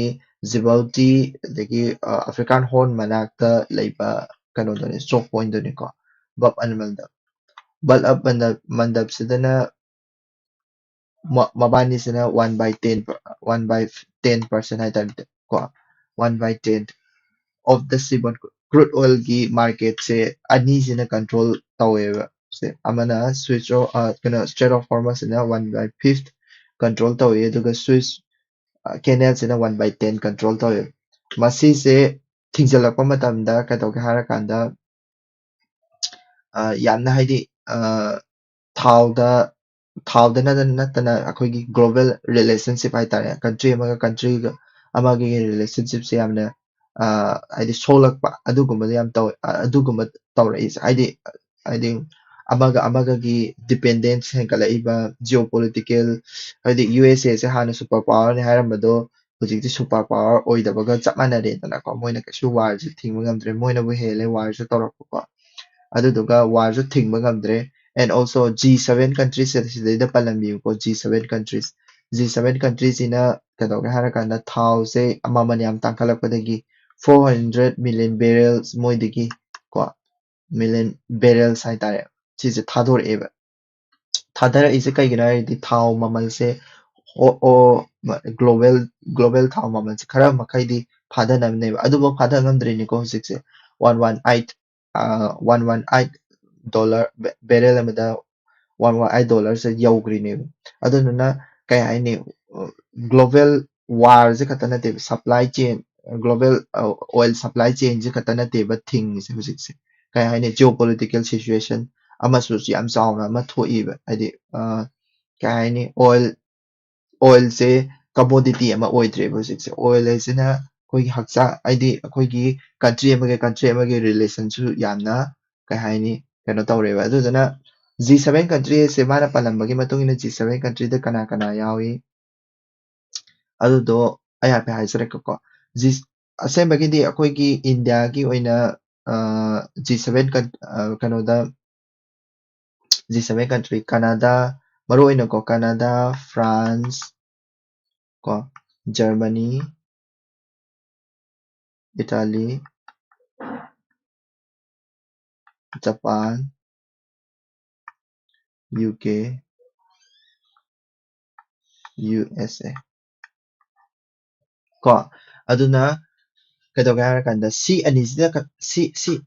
ꯑꯃꯈꯛꯇꯅꯤꯀꯣ ꯁꯤ ꯑꯃꯁꯦ ꯈꯛꯇꯪ ꯊꯤꯡꯖꯤꯟꯈꯤꯕ ꯃꯇꯝꯗ G7ꯅ ꯁꯨꯃꯥꯏꯅ ꯍꯥꯏꯗꯤ G7 ꯍꯥꯏꯁꯦ ꯑꯁꯦꯡꯕꯒꯤꯗꯤ ꯃꯣꯏꯁꯦ ꯗꯤꯕꯂꯞ ꯀꯟꯇ꯭ꯔꯤ ꯉꯥꯛꯇꯅꯤꯀꯣ G7ꯅ 400 million barrels ꯊꯥꯗꯣꯔꯛꯑꯦ 400 barrels ꯊꯥꯗꯣꯔꯛꯑ ꯐꯥꯎꯗ oilꯁꯦ control ꯇꯧ ꯉꯝꯗꯦꯕ ꯑꯗꯨ ꯑꯣꯏꯇꯥꯔꯒꯗꯤ ꯃꯁꯤꯁꯦ ꯗꯤꯕꯂꯞ ꯀꯟꯇ꯭ꯔꯤꯁ ꯈꯛꯇꯪꯒꯤ ꯋꯥꯔꯤ ꯑꯣꯏꯗ꯭ꯔꯦꯕ ꯌꯥꯝꯅ ꯆꯥꯎꯕ ꯁꯤꯆꯨꯋꯦꯁꯟ ꯑꯃ ꯑꯣꯏꯔꯦꯕ ꯊꯥꯎꯒꯤ ꯃꯃꯜꯁꯦ ꯊꯥꯎꯒꯤ ꯃꯃꯜꯁꯤꯅ ꯇꯥꯛꯏꯁꯦ ꯀꯩꯅꯣ ꯖꯤꯑꯣꯄꯣꯂꯤꯇꯤꯀꯦꯜ ꯔꯤꯛꯁ ꯍꯥꯏꯕꯀꯣ ꯍꯥꯏꯗꯤ ꯒ꯭ꯂꯣꯕꯦꯜ ꯋꯥꯔꯒ ꯊꯣꯛꯂꯛꯄ ꯌꯥꯏꯀꯣ ꯊꯥꯎꯒꯤ ꯃꯔꯝꯗꯒꯤ ꯅꯦꯛꯁꯇ ꯑꯥꯔꯇꯤꯀꯜ ꯑꯃ ꯁꯤꯁꯤꯅ ꯑꯩꯈꯣꯏꯒꯤ ꯀꯣꯞ 30ꯒꯤꯅꯤꯀꯣ ꯀꯣꯞ 30ꯒꯤ ꯃꯇꯥꯡꯗꯅꯤ ꯀꯣꯞ 30ꯒꯤ ꯏꯝꯄ꯭ꯂꯤꯃꯦꯟꯇꯦꯁꯟ ꯀꯣꯞ 30ꯗꯣ ꯍꯥꯏꯐꯦꯠ ꯅꯤꯡꯁꯤꯡꯁꯤꯀꯣ ꯀꯔꯥꯏꯗ ꯄꯥꯡꯊꯣꯛꯈꯤ ꯕꯦꯂꯦꯝꯗꯀꯣ ꯕꯦꯂꯦꯝ ꯕ꯭ꯔꯥꯖꯤꯜꯗ ꯃꯃꯥꯡ ꯆꯍꯤꯗ ꯄꯥꯡꯊꯣꯛꯈꯤꯕꯅꯤ kana khangba yawi kof mathangi kopse karaida pangthokani mama Belem Brazil pangthokrekko mamangda adu masdaista akoigi yamna ka haina important oibde nate akoigi climate change ki matangda akoigi climate change ki matangda akoigi change id climate change as a akoigi masise mitigate taunabagi damakta haitare ko ꯑꯩꯈꯣꯏꯒꯤ climate ꯆꯦꯟꯖꯁꯦ ꯊꯤꯡꯅꯕꯒꯤꯗꯃꯛꯇ ꯑꯩꯈꯣꯏꯒꯤ ꯍꯧꯖꯤꯛ ꯆꯪꯁꯤꯜꯂꯤꯕ ꯍꯥꯏꯗꯤ ꯍꯧꯖꯤꯛ ꯇꯧꯔꯤꯕ ꯊꯕꯛꯁꯤꯡꯁꯤꯗ change ꯈꯔ ꯂꯥꯛꯑꯦꯕꯀꯣ change ꯈꯔ ꯂꯥꯛꯑꯦ ꯐꯥꯔꯁ ꯇꯥꯏꯝ ꯑꯣꯏꯅ ꯑꯩꯈꯣꯏꯒꯤ ꯋꯥꯁ ꯍꯥꯏꯅꯀꯣ ꯋꯥꯁ ꯍꯥꯏꯕꯁꯦ ꯍꯥꯞꯆꯜꯂꯦꯕꯀꯣ ꯋꯥꯁ ꯍꯥꯏꯕꯁꯦ ꯑꯦꯗꯤꯁꯟ ꯑꯣꯏꯅ ꯇꯧꯋꯦꯕ ꯋꯥꯁ ꯍꯥꯏꯁꯦ ꯀꯩꯅꯣ ꯃꯥꯅ ꯑꯦꯗꯤꯁꯟ ꯑꯣꯏꯅ ꯇꯧꯋꯦ ꯍꯥꯏꯁꯦ ꯀ꯭ꯂꯥꯏꯃꯦꯠ ꯆꯦꯟꯖꯇ ꯋꯥꯁ ꯍꯥꯏꯁꯦ ꯍꯥꯞꯆꯜꯂꯛꯑꯦ ꯍꯥꯏꯁꯦ ꯀꯔꯤꯒꯤꯅꯣ ꯁꯤꯅꯦꯕꯀꯣ ꯋꯥꯁ ꯍꯥꯏꯁꯦ ꯑꯇꯩ ꯀꯩꯝ ꯅꯠꯇꯦ water sanitation ko and hygiene masise hapsale kari marangino masi asi hapsale kari marangino adegi kari framework ki matungina hapsale ino habda hapet hairake important ka haina important oibda ngasi khabar sidi yam important oib ka pang yaude ko climate change ta kari marangi wa sa hapsale ino hairagadi koi gi framework am khak leibu ko koi gi UAE gi framework amakak lei framework for global climate resilience hainako UAE ꯁꯦ ꯌꯥꯝ ꯅꯥꯜꯂꯤꯗꯅꯀꯣ ꯑꯗꯨꯅ ꯋꯥꯁ ꯍꯥꯏꯕꯁꯦ sanitation ꯀꯔꯤ ꯀꯔꯥ ꯅꯥꯟꯕꯁꯦ ꯍꯣꯏꯅ ꯅꯤꯡꯁꯤꯡꯉꯨꯀꯣ ꯑꯗꯨꯃꯥꯏꯅ UAE framework for global climate resilience ꯁꯤꯅ ꯋꯥꯁ ꯍꯥꯏꯕꯁꯦ ꯍꯥꯞꯆꯤꯜꯂꯛꯄ ꯍꯥꯏꯗꯤ ꯋꯥꯁ resilience ꯑꯗꯒꯤ ꯃꯜꯇꯤ ꯍꯖꯥꯔꯠ ꯋꯥꯁ ꯈꯛꯇ ꯅꯠꯇꯦꯀꯣ ꯃꯥꯅ UAE ꯒꯤ framework global ꯀꯩꯅꯣꯁꯤꯅ ꯋꯥꯁ ꯅꯠꯇꯦ ꯑꯩꯈꯣꯏ ꯋꯥꯁ ꯈꯛꯇ ꯅꯠꯇꯦ ꯑꯗꯩ ꯑꯥꯔꯂꯤ ꯋꯥꯔꯅꯤꯡ ꯁꯤꯁꯇꯦꯝ ꯍꯥꯏꯇꯥꯔꯦ ꯃꯜꯇꯤ ꯍꯖꯥꯔꯠ ꯑꯥꯔꯂꯤ ꯋꯥꯔꯅꯤꯡ ꯁꯤꯁꯇꯦꯝ ꯍꯥꯏꯅ ꯑꯃ ꯂꯩ ꯑꯗꯨꯗꯣ ꯑꯗꯨꯁꯨ ꯍꯥꯞꯆꯜꯂꯦꯕ ꯋꯥꯁꯀ ꯁꯤꯒꯤ ꯑꯅꯤꯁꯦ ꯀꯔꯥꯏꯗ ꯉꯁꯥꯏꯒꯤ ꯀꯣꯞ 30ꯒꯤ ꯔꯤꯖꯣꯂꯨꯁꯟꯗꯨꯗ ꯍꯥꯞꯆꯜꯂꯦꯕ ꯀꯣꯞ 30ꯒꯤ ꯏꯝꯄ꯭ꯂꯤꯃꯦꯟꯇꯦꯁꯟ ꯔꯤꯖꯣꯂꯨꯁꯟꯗꯨꯗꯀꯣ ꯑꯗꯨꯗꯣ ꯍꯥꯞꯆꯜꯂꯛꯑꯦ ꯑꯗꯨꯗꯨꯅ ꯀꯣꯞ 30ꯗ ꯌꯥꯎꯕ ꯒ꯭ꯂꯣꯕꯦꯜ ꯀꯟꯇ꯭ꯔꯤꯁꯤꯡꯁꯦ ꯃꯁꯤꯒꯤ ꯋꯥꯁ ꯍꯥꯏꯕꯁꯦ ꯍꯥꯏꯗꯤ ꯋꯥꯇꯔ ꯁꯦꯅꯤꯇꯦꯁꯟ ꯍꯥꯏꯖꯤꯟ ꯀꯣ ꯑꯥꯔꯂꯤ ꯋꯥꯔꯅꯤꯡ ꯁꯤꯁꯇꯦꯝ ꯃꯁꯤꯁꯤꯡꯁꯦ ꯏꯝꯄ꯭ꯂꯤꯃꯦꯟ ꯇꯧꯔꯛꯄ ꯇꯥꯔꯦꯕꯀꯣ ꯇꯧꯅꯕꯒꯤꯗꯃꯛꯇ ꯑꯩꯈꯣꯏ ꯏꯟꯗꯤꯌꯥꯗꯗꯤ ꯀꯔꯤ ꯂꯩꯒꯦꯕ ꯍꯥꯏꯗꯤ ꯏꯟꯗꯤꯌꯥꯒꯤ ꯐꯦꯛꯇꯔꯁꯤꯁꯨ ꯅꯩꯅꯔꯝꯁꯤꯀꯣ ꯏꯟꯗꯤꯌꯥꯒꯤ ꯐꯦꯛꯇꯔ ꯅꯩꯅꯔꯝꯁꯦ ꯍꯥꯏꯗꯤ ꯋꯥꯇꯔ ꯁꯦꯅꯤꯇꯦꯁꯟ ꯑꯦꯟ ꯍꯥꯏꯖꯤꯟꯁꯦ ꯏꯟꯅꯕꯒꯤꯗꯃꯛꯇ ꯑꯩꯈꯣꯏ ꯏꯟꯗꯤꯌꯥꯗ ꯀꯔꯤ ꯄ꯭ꯔꯣꯕꯤꯖꯟ ꯂꯩꯒꯦꯕ ꯃꯤꯅꯤꯁꯇ꯭ꯔꯤ ꯑꯣꯐ ꯖꯜ ꯁꯛꯇꯤ ꯍꯥꯏꯇꯥꯔꯦꯀꯣ ꯖꯜ ꯁꯛꯇꯤꯗ ꯀꯩꯗꯧꯒꯦ ꯍꯥꯏꯔꯀꯥꯟꯗ ꯑꯩꯈꯣꯏꯒꯤꯗ ꯀꯩ ꯂꯩ ꯋꯥꯇꯔ ꯚꯤꯖꯟ ꯀꯥꯏ ꯂꯩꯀꯣ ꯋꯥꯇꯔ ꯚꯤꯖꯟ ꯑꯩꯈꯣꯏ ꯏꯟꯗꯤꯌꯥꯒꯤꯗꯤ ꯁꯤꯁꯦ ꯐꯥꯖꯟꯁꯤꯀꯣ ꯑꯁꯤꯁꯦ ꯐꯥꯗ꯭ꯔꯒꯁꯨ ꯏꯟꯗꯤꯌꯥꯒꯤ ꯚꯤꯖꯟ ꯋꯥꯇꯔ ꯚꯤꯖꯟ 2047 ꯀꯥꯏ ꯂꯩꯀꯣ ꯃꯁꯤꯁꯦ ꯉꯁꯥꯏꯒꯤ climate ꯆꯦꯟꯖꯇ wash ꯍꯥꯞꯆꯜꯂꯛꯄꯁꯦ just mana context to harambani ko sida COP30 da kari maramgi was ꯍꯥꯞꯄꯛꯏꯅꯣ ꯍꯥꯏꯕꯗꯨꯗꯤ was ꯍꯥꯏꯕꯁꯦ climate change ꯗ ꯌꯥꯝꯅ important ꯑꯣꯏꯔꯛꯄꯒꯤꯅꯦꯕ climate change mitigate ꯇꯧꯅꯕꯒꯤꯗꯃꯛꯇ ꯑꯗꯨꯗꯨꯒ ꯃꯁꯤꯁꯦ ꯍꯥꯞꯆꯤꯜꯂꯛꯏꯕꯒꯤ framework ꯁꯤꯅ ꯁꯤꯅꯤ ꯍꯥꯏꯕꯗꯣ ꯈꯤꯇꯪ ꯈꯪꯈ꯭ꯔ ꯂꯣꯏꯔꯦꯕ ꯑꯗꯨꯒ ꯑꯩꯈꯣꯏ ꯏꯟꯗꯤꯌꯥꯒꯤ ꯑꯣꯏꯅ water sanitation hygiene ꯂꯤꯡꯅꯕꯒꯤꯗꯃꯛꯇ ꯀꯔꯤ ꯀꯔꯤ ꯊꯧꯔꯥꯡ ꯂꯩꯒꯦ ꯍꯥꯏꯔꯒꯗꯤ water vision 2047 ꯀꯥꯏꯅ ꯂꯩꯕꯀꯣ water vision ꯁꯦ ꯁꯤꯁꯦ ꯍꯥꯏꯗꯤ ꯑꯩꯈꯣꯏꯒꯤ ꯋꯥꯇꯔꯁꯦ ꯁꯁꯇꯦꯅꯦꯕꯜ ꯑꯣꯏꯅ ꯁꯤꯖꯤꯟꯅꯅꯕ ꯀꯣ ꯑꯗꯨꯒꯨꯝꯕꯒꯤ ꯂꯣꯡ ꯇꯥꯔꯝ ꯄꯣꯂꯤꯁꯤꯅꯤ ꯋꯥꯇꯔ ꯚꯤꯖꯟ 2047ꯒ ꯍꯥꯏꯁꯦꯀꯣ ꯑꯗꯒꯤ ꯒ꯭ꯔꯥꯎꯟ ꯋꯥꯇꯔꯒꯤ ꯑꯣꯏꯅ ꯅꯥꯀ꯭ꯌꯨꯝ ꯀꯥꯏꯅ ꯂꯩꯀꯣ ꯅꯥꯀ꯭ꯌꯨꯝ 2.0 ꯍꯥꯏꯕ ꯅꯥꯀ꯭ꯌꯨꯝ ꯍꯥꯏꯁꯦ ꯑꯇꯩ ꯀꯩꯝ ꯅꯠꯇꯦ ꯅꯦꯁꯅꯦꯜ ꯑꯦꯀ꯭ꯋꯤꯐꯔ ꯃꯦꯞꯄꯤꯡ ꯍꯥꯏꯕꯅꯤꯀꯣ ꯃꯗꯨꯁꯨ ꯒ꯭ꯔꯥꯎꯟ ꯋꯥꯇꯔ ꯃꯦꯞꯄꯤꯡꯒꯤꯅꯤꯀꯣ ꯑꯗꯒꯤ ꯒ꯭ꯔꯥꯎꯟ ꯋꯥꯇꯔ ꯃꯦꯞꯄꯤꯡꯁꯤꯗꯁꯨ ꯉꯁꯥꯏꯒꯤ ꯐꯖꯅ ꯁꯤꯖꯤꯟꯅꯕ ꯈꯣꯠꯄ ꯑꯗꯨꯒꯁꯨ ꯍꯥꯞꯆꯤꯜꯂꯛꯑꯦ ꯑꯗꯒꯤ ꯔꯤꯚꯔ ꯀꯩꯅꯣ ꯇꯧꯅꯕꯒꯤꯗꯃꯛꯇ ꯅꯦꯁꯅꯦꯜ ꯃꯤꯁꯟ ꯐꯣꯔ ꯀ꯭ꯂꯤꯟ ꯒꯪꯒꯥ ꯍꯥꯏꯅ ꯂꯩꯀꯣ ꯑꯁꯤꯁꯨ ꯀꯩꯒꯤꯅꯣ ꯍꯥꯏꯔꯒꯗꯤ ꯑꯩꯈꯣꯏꯒꯤ ꯔꯤꯚꯔꯁꯤꯡꯁꯦ ꯔꯤꯖꯨꯚꯤꯅꯦꯠ ꯇꯧꯅꯕꯅꯤ ꯍꯥꯏꯕꯗꯤ ꯔꯤꯚꯔꯁꯤꯡꯁꯦ ꯍꯥꯏꯗꯤ ꯐꯍꯟꯅꯕ ꯔꯤꯚꯔ ꯄꯣꯂꯨꯁꯟ ꯍꯟꯊꯍꯟꯅꯕꯀꯣ ꯑꯗꯨꯒꯨꯝꯕꯒꯤꯅꯤꯀꯣ ꯑꯗꯨꯗꯨꯅ ꯑꯩꯈꯣꯏꯒꯤ ꯏꯟꯗꯤꯌꯥꯒꯤ ꯑꯣꯏꯅ ꯀꯣꯞꯇꯒꯤ ꯑꯩꯈꯣꯏꯅ ꯈꯪꯍꯧꯕ ꯌꯥꯕꯁꯦ ꯀꯩꯅꯣ ꯍꯥꯏꯔꯒꯗꯤ ꯁꯤꯒꯤ ꯃꯌꯥꯝꯁꯤꯡꯁꯤꯅꯤꯀꯣ ꯀꯣꯞ 30ꯒ ꯃꯔꯤ ꯂꯩꯅꯕ ꯀꯩꯅꯣꯁꯤꯡꯗꯨꯅꯦꯕ ꯑꯩꯈꯣꯏꯒꯤ ꯏꯅꯤꯁꯤꯌꯦꯇꯤꯞꯁꯤꯡꯗꯨꯅꯦ ꯒꯣꯚꯔꯟꯃꯦꯟ ꯏꯅꯤꯁꯤꯌꯦꯇꯤꯞ ꯀꯣ ꯅꯦꯛꯁꯇ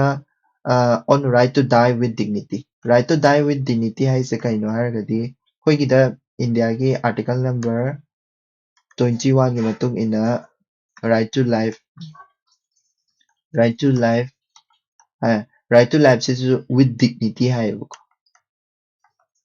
ꯀꯣ ꯑꯩꯅ ꯉꯔꯥꯡꯁꯨ ꯍꯥꯏꯈ꯭ꯔꯦ right to life with dignity ꯁꯤꯗ ꯀꯔꯤ ꯀꯔꯤ ꯌꯥꯎꯏ ꯍꯥꯏꯔꯒꯗꯤ right to die with dignity ꯁꯨ ꯌꯥꯎꯋꯦꯕꯀꯣ dignityꯁꯦ ꯍꯥꯞꯇꯕ ꯌꯥꯗꯦꯕ ꯀꯣ dignityꯁꯦ ꯍꯥꯞꯇꯕ ꯌꯥꯗꯦ ꯀꯩ ꯃꯔꯝꯒꯤ ꯍꯥꯞꯇꯕ ꯌꯥꯗ꯭ꯔꯤꯅꯣ ꯍꯥꯏꯔꯒꯗꯤ ꯑꯩꯈꯣꯏꯒꯤ right to die ꯍꯥꯏꯕꯁꯤꯗꯤ suicideꯅꯦꯕꯀꯣ suicideꯁꯤꯗꯤ ꯑꯩꯈꯣꯏꯒꯤ ꯏꯟꯗꯤꯌꯥ ꯒꯣꯚꯔꯟꯃꯦꯟꯠꯅ ꯌꯥꯗꯦꯕꯀꯣ ꯑꯗꯨꯗꯨꯅ ꯑꯩꯈꯣꯏꯒꯤ right to die with dignity ꯁꯤꯗꯤ ꯑꯩꯈꯣꯏꯒꯤ ꯀꯔꯥꯏꯗꯒꯤ ꯂꯥꯛꯈꯤꯒꯦ ꯍꯥꯏꯔ ꯀꯥꯟꯗ ꯃꯥꯅ ꯀꯦꯁ ꯈꯔ ꯄꯜꯂꯝꯃꯦꯕ ꯁꯤꯗꯩꯁꯤꯀꯣ ꯍꯥꯏꯗꯤ ꯒ꯭ꯌꯥꯟ ꯀꯣꯔ ꯀꯦꯁ ꯀꯥꯏꯅ ꯂꯩꯀꯣ ꯒ꯭ꯌꯥꯟ ꯀꯣꯔ ꯀꯦꯁ ꯍꯥꯏꯁꯦ ꯁꯤꯒꯤ ꯃꯇꯨꯡ ꯏꯟꯅ ꯁꯨꯄ꯭ꯔꯤꯝ ꯀꯣꯔꯠꯅ ꯀꯩꯗꯧꯒꯦ ꯍꯥꯏꯔ ꯀꯥꯟꯗ right to die ꯍꯥꯏꯕꯁꯦ ꯁꯤꯗꯤ ꯌꯥꯎꯗꯦꯅ ꯍꯥꯏꯔꯝꯃꯦ ꯒ꯭ꯌꯥꯟ ꯀꯣꯔ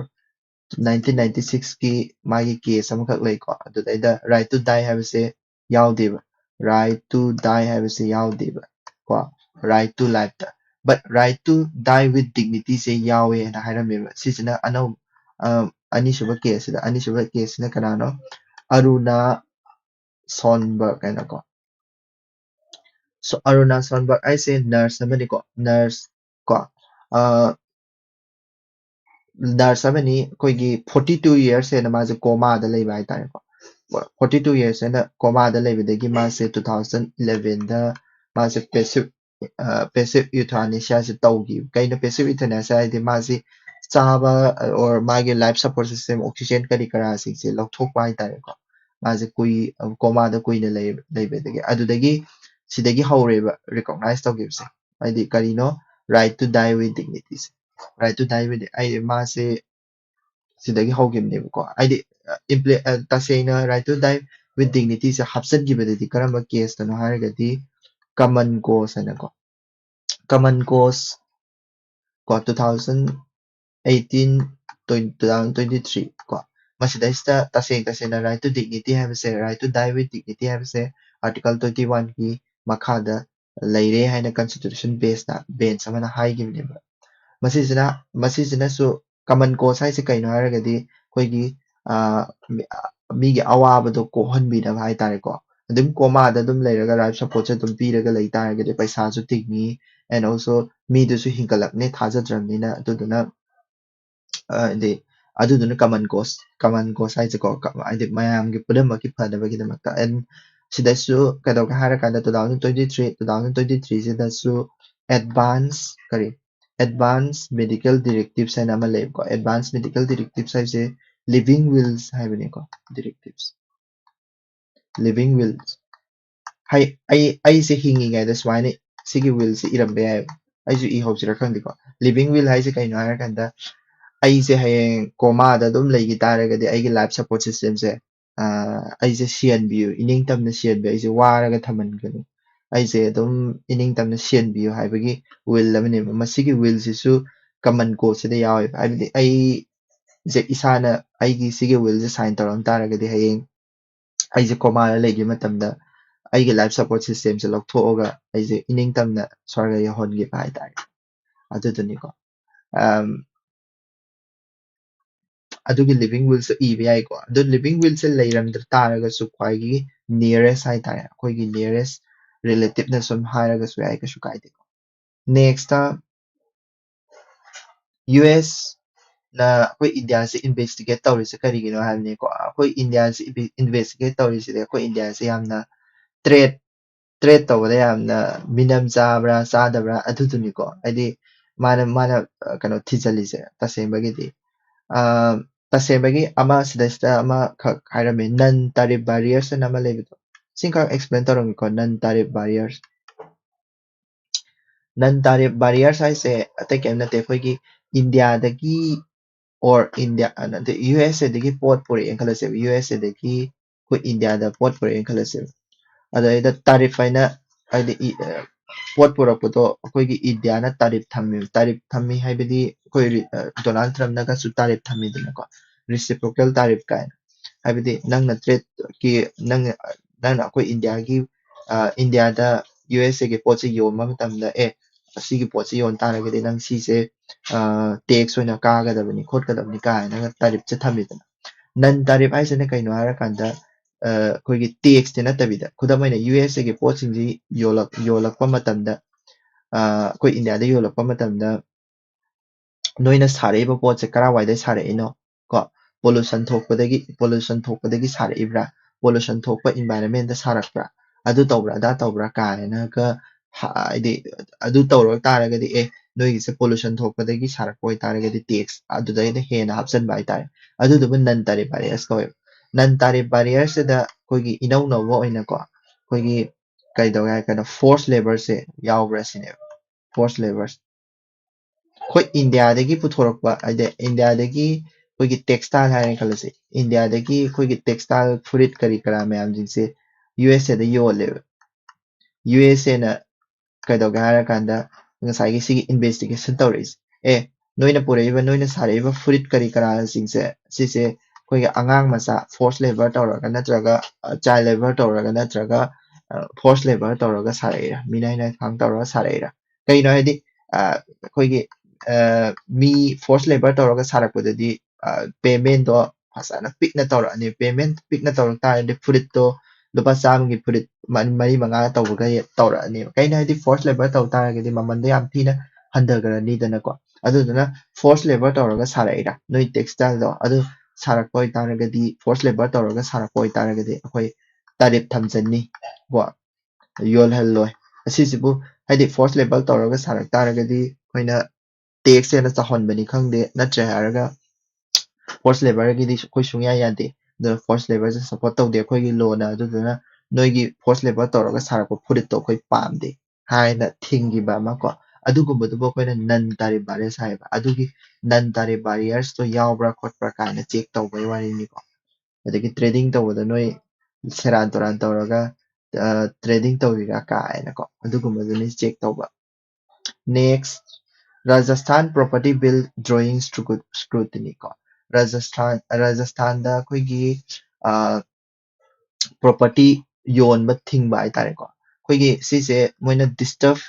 ꯃꯥ ꯍꯥꯏꯁꯦ ꯔꯥꯖꯁꯊꯥꯟꯗ ꯗꯤꯁꯇꯔꯕ ꯑꯦꯔꯤꯌꯥ ꯕꯤꯜꯁ ꯍꯥꯏꯅ ꯑꯃ ꯂꯩꯕ ꯁꯤꯁꯦ ꯃꯅꯤꯄꯨꯔꯒꯤꯗ ꯑꯩ ꯑꯦꯛꯖꯥꯝꯄꯜ ꯄꯤꯔꯛꯀꯦꯕꯀꯣ ꯃꯅꯤꯄꯨꯔꯗ ꯍꯧꯖꯤꯛ ꯀꯝꯃꯨꯅꯦꯜ ꯔꯥꯏꯠ ꯊꯣꯛꯈ꯭ꯔꯦ ꯀꯣ ꯑꯗꯨ ꯀꯥꯡꯂꯨꯞꯀꯤ ꯏꯔꯥꯡ ꯊꯣꯛꯄ ꯃꯇꯝꯗ ꯑꯩꯈꯣꯏꯒꯤ ꯃꯐꯝ ꯑꯃꯗꯒꯤ ꯃꯐꯝ ꯑꯃꯗ ꯃꯤꯁꯦ ꯂꯥꯟꯆꯦꯟꯅꯈ꯭ꯔꯦꯕ ꯀꯣ ꯂꯥꯟꯆꯦꯟꯅꯈꯤꯕꯁꯤꯗ ꯁꯤꯒꯤ ꯃꯐꯝꯁꯤꯗ ꯂꯩꯍꯧꯕ ꯃꯤꯁꯤꯡꯁꯦ ꯁꯤꯒꯤ ꯂꯝ ꯃꯌꯥꯝ ꯂꯩꯍꯧꯏꯗꯅ ꯂꯦꯟ ꯃꯌꯥꯝ ꯑꯃ ꯂꯩꯍꯧꯏꯗꯅ ꯂꯦꯟ ꯃꯌꯥꯝꯁꯦ ꯑꯩꯈꯣꯏꯒꯤ ꯀꯩ ꯍꯥꯏꯅꯤ ꯍꯜꯂꯒ ꯆꯠꯄꯗꯤ ꯑꯃꯨꯛ ꯉꯝꯃꯔꯣꯏ ꯍꯧꯖꯤꯛꯇꯤ ꯉꯝꯗ꯭ꯔꯤꯗꯅꯀꯣ ꯑꯗꯨꯗꯨꯅ ꯃꯁꯤꯒꯤ ꯂꯝꯁꯦ ꯍꯥꯏꯗꯤ ꯌꯣꯟꯊꯣꯔꯛꯑꯅꯦꯕ ꯌꯣꯟꯊꯣꯛꯄ ꯍꯥꯏꯗꯤ ꯁꯦꯜ ꯇꯧꯔꯛꯄꯀꯣ ꯅꯠꯇ꯭ꯔꯦ ꯍꯥꯏꯔꯒꯅ ꯁꯤ ꯁꯦꯜ ꯇꯧꯔꯤꯁꯦ ꯀꯅꯥ ꯁꯤꯗ ꯂꯩꯔꯤꯕ ꯃꯤꯁꯤꯡꯗꯨꯅ ꯅꯣꯏ ꯑꯃꯅ ꯂꯥꯛꯑꯅꯨ ꯁꯤ ꯂꯝꯁꯦ ꯂꯩꯖꯔꯒꯦ ꯑꯩꯈꯣꯏꯅ ꯅꯝꯗꯅ ꯐꯣꯔꯁ ꯇꯧꯔꯒ ꯌꯣꯟꯕ ꯍꯥꯏꯇꯥꯔꯦ ꯌꯣꯜꯍꯟꯕ ꯅꯣꯏ ꯂꯥꯛꯄ ꯌꯥꯔꯔꯣꯏ ꯑꯗꯨꯅ ꯑꯩꯈꯣꯏ ꯂꯩꯔꯒꯦ ꯍꯣꯡꯅ ꯂꯩꯕ ꯅꯠꯇ꯭ꯔꯒ ꯃꯃꯤꯡꯁꯦ ꯆꯦꯟꯖ ꯇꯧꯔꯒꯦ ꯀꯥꯏꯅ ꯅꯝꯗꯅ ꯌꯣꯜꯍꯟꯕꯀꯣ ꯅꯠꯇ꯭ꯔꯦ ꯍꯥꯏꯔꯒꯅ ꯍꯥꯏꯗꯤ ꯃꯃꯤꯡꯁꯦ ꯅꯝꯐꯨꯗ ꯂꯧꯈꯤꯕ ꯍꯥꯏꯇꯥꯔꯦ ꯃꯤꯅ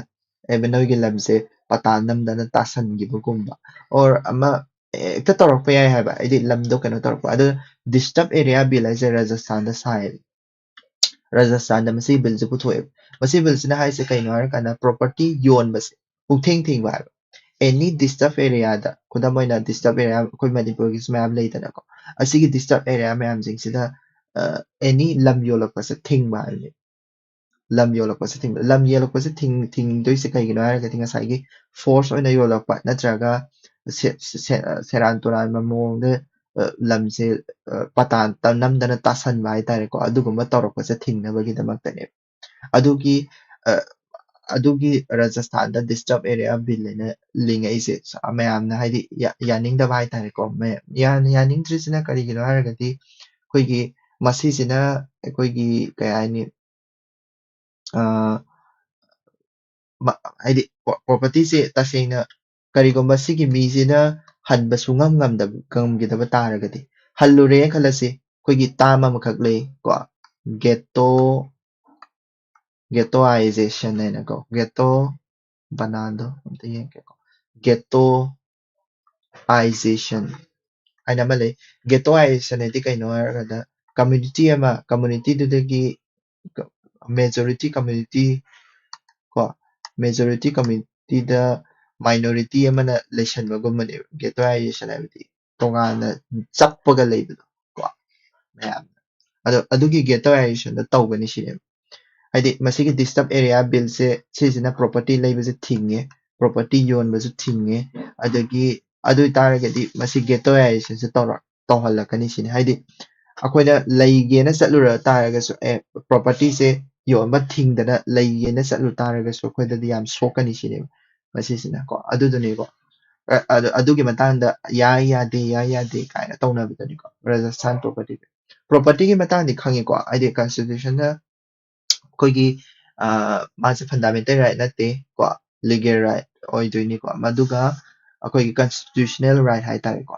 ꯑꯗꯨꯒ ꯍꯥꯏꯗꯤ ꯄ꯭ꯔꯣꯄꯔꯇꯤꯒꯤ ꯔꯥꯏꯠ ꯇꯨ ꯄ꯭ꯔꯣꯄꯔꯇꯤꯒꯤ ꯃꯇꯥꯡꯗꯣ ꯍꯥꯏꯐꯦꯠ ꯅꯤꯡꯁꯤꯡꯉꯕꯗ ꯔꯤꯚꯤꯖꯟ ꯉꯥꯛꯇꯪ ꯇꯧꯍꯧꯁꯤꯀꯣ ꯔꯥꯏꯠ ꯇꯨ ꯄ꯭ꯔꯣꯄꯔꯇꯤꯁꯦ ꯍꯥꯟꯅ ꯀꯗꯥꯏꯗ ꯌꯥꯎꯔꯝꯃꯤ 19(1)(f) ꯀꯣ ꯐ꯭रीडम ꯀꯩꯅꯣꯗ ꯐꯟꯗꯥꯃꯦꯟꯇꯦꯜ ꯔꯥꯏꯠꯇ ꯌꯥꯎꯔꯝꯃꯤꯅꯤ ꯑꯗꯨꯒ ꯑꯥꯔꯇꯤꯀꯜ ꯀꯗꯥꯏꯗ ꯑꯥꯔꯇꯤꯀꯜ 31ꯗ ꯌꯥꯎꯔꯝꯃꯤ ꯍꯧꯖꯤꯛꯇꯤ ꯃꯁꯤꯁꯦ ꯂꯧꯊꯣꯛꯈ꯭ꯔꯦ ꯀꯗꯥꯏꯗ ꯍꯥꯞꯆꯟꯈ꯭ꯔꯦ ꯑꯥꯔꯇꯤꯀꯜ ꯅꯝꯕꯔ 300A ꯗ ꯍꯥꯞꯆꯟꯈ꯭ꯔꯦ ꯀꯣ ꯃꯁꯤ ꯍꯥꯞꯆꯟꯕ ꯃꯥꯒꯤ ꯑꯦꯃꯦꯟꯃꯦꯟꯗꯨꯅ ꯀꯅꯥ